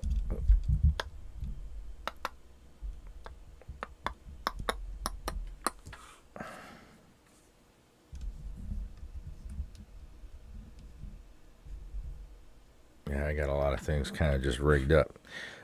But so anyway, I was not too excited about the color, but I actually like it, and I like it with. I mean, I actually think I found a home for the Aqua Wave, which Aqua Wave I actually originally bought this for a green mod 004, 003. I forget.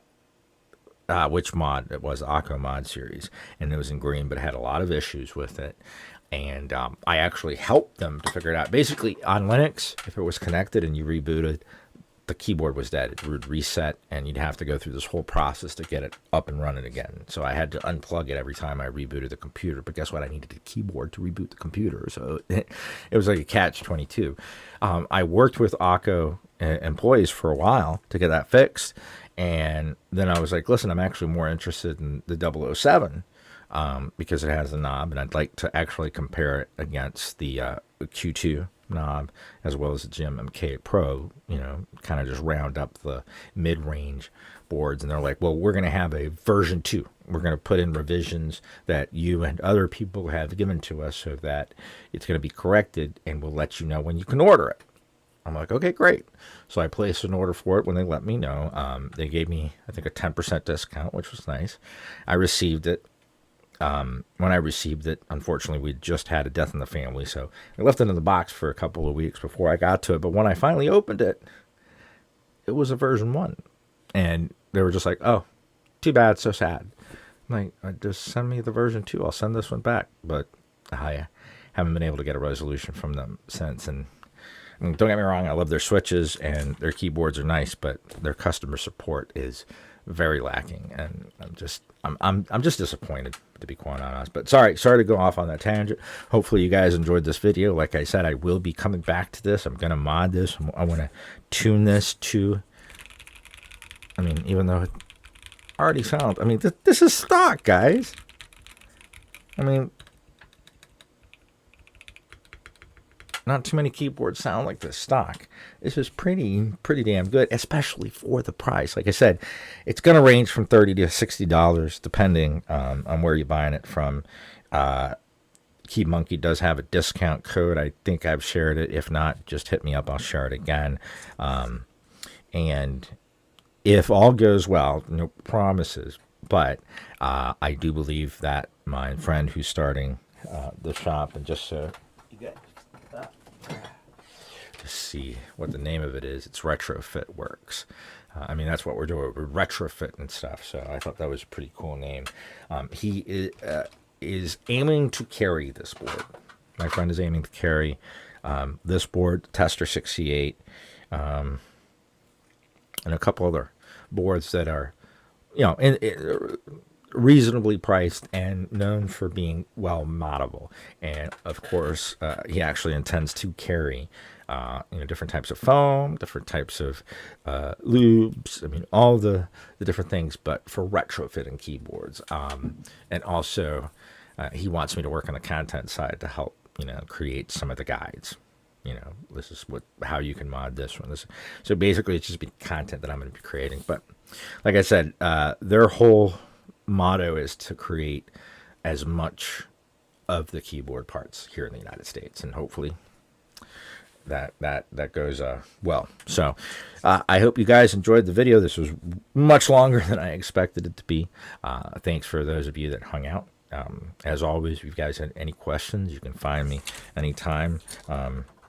Well, you can, not anytime, I do have to work, but you can find me on both Discord or Budget Keebs, sorry, OCD, our Budget Keebs on Reddit, and ask me a question. I prefer, if you want to ask me just one-on-one, hit me up on Discord. If it's more of a keyboard-related question, don't be afraid to make a post. Just gather as much information as possible. A single one line, you know, I want a keyboard, help me find one. That's not going to get you much reception. We do our best to help people, but you also just got to help yourself. You know, look at and try to find, do you want something with a knob? Do you need the function row? Do you want wireless? Would you prefer plastic over aluminum? There's a lot of different questions that you need to ask yourself first to figure out exactly what you want. You may not know exactly, but at least get the basic parameters of what you do want and what you don't want, and that's going to help us, you know, if you do post a question in the sub, for people to answer your questions. And there's been plenty of posts where people have, you know, given enough information and they've actually, you know, been led to and helped to actually build the board. And 2 weeks later, they come back and look, this is what I got. And, you know, they're very happy. So, you know, we want to help people that want to help themselves. Anyway, keep calm, keyboard on.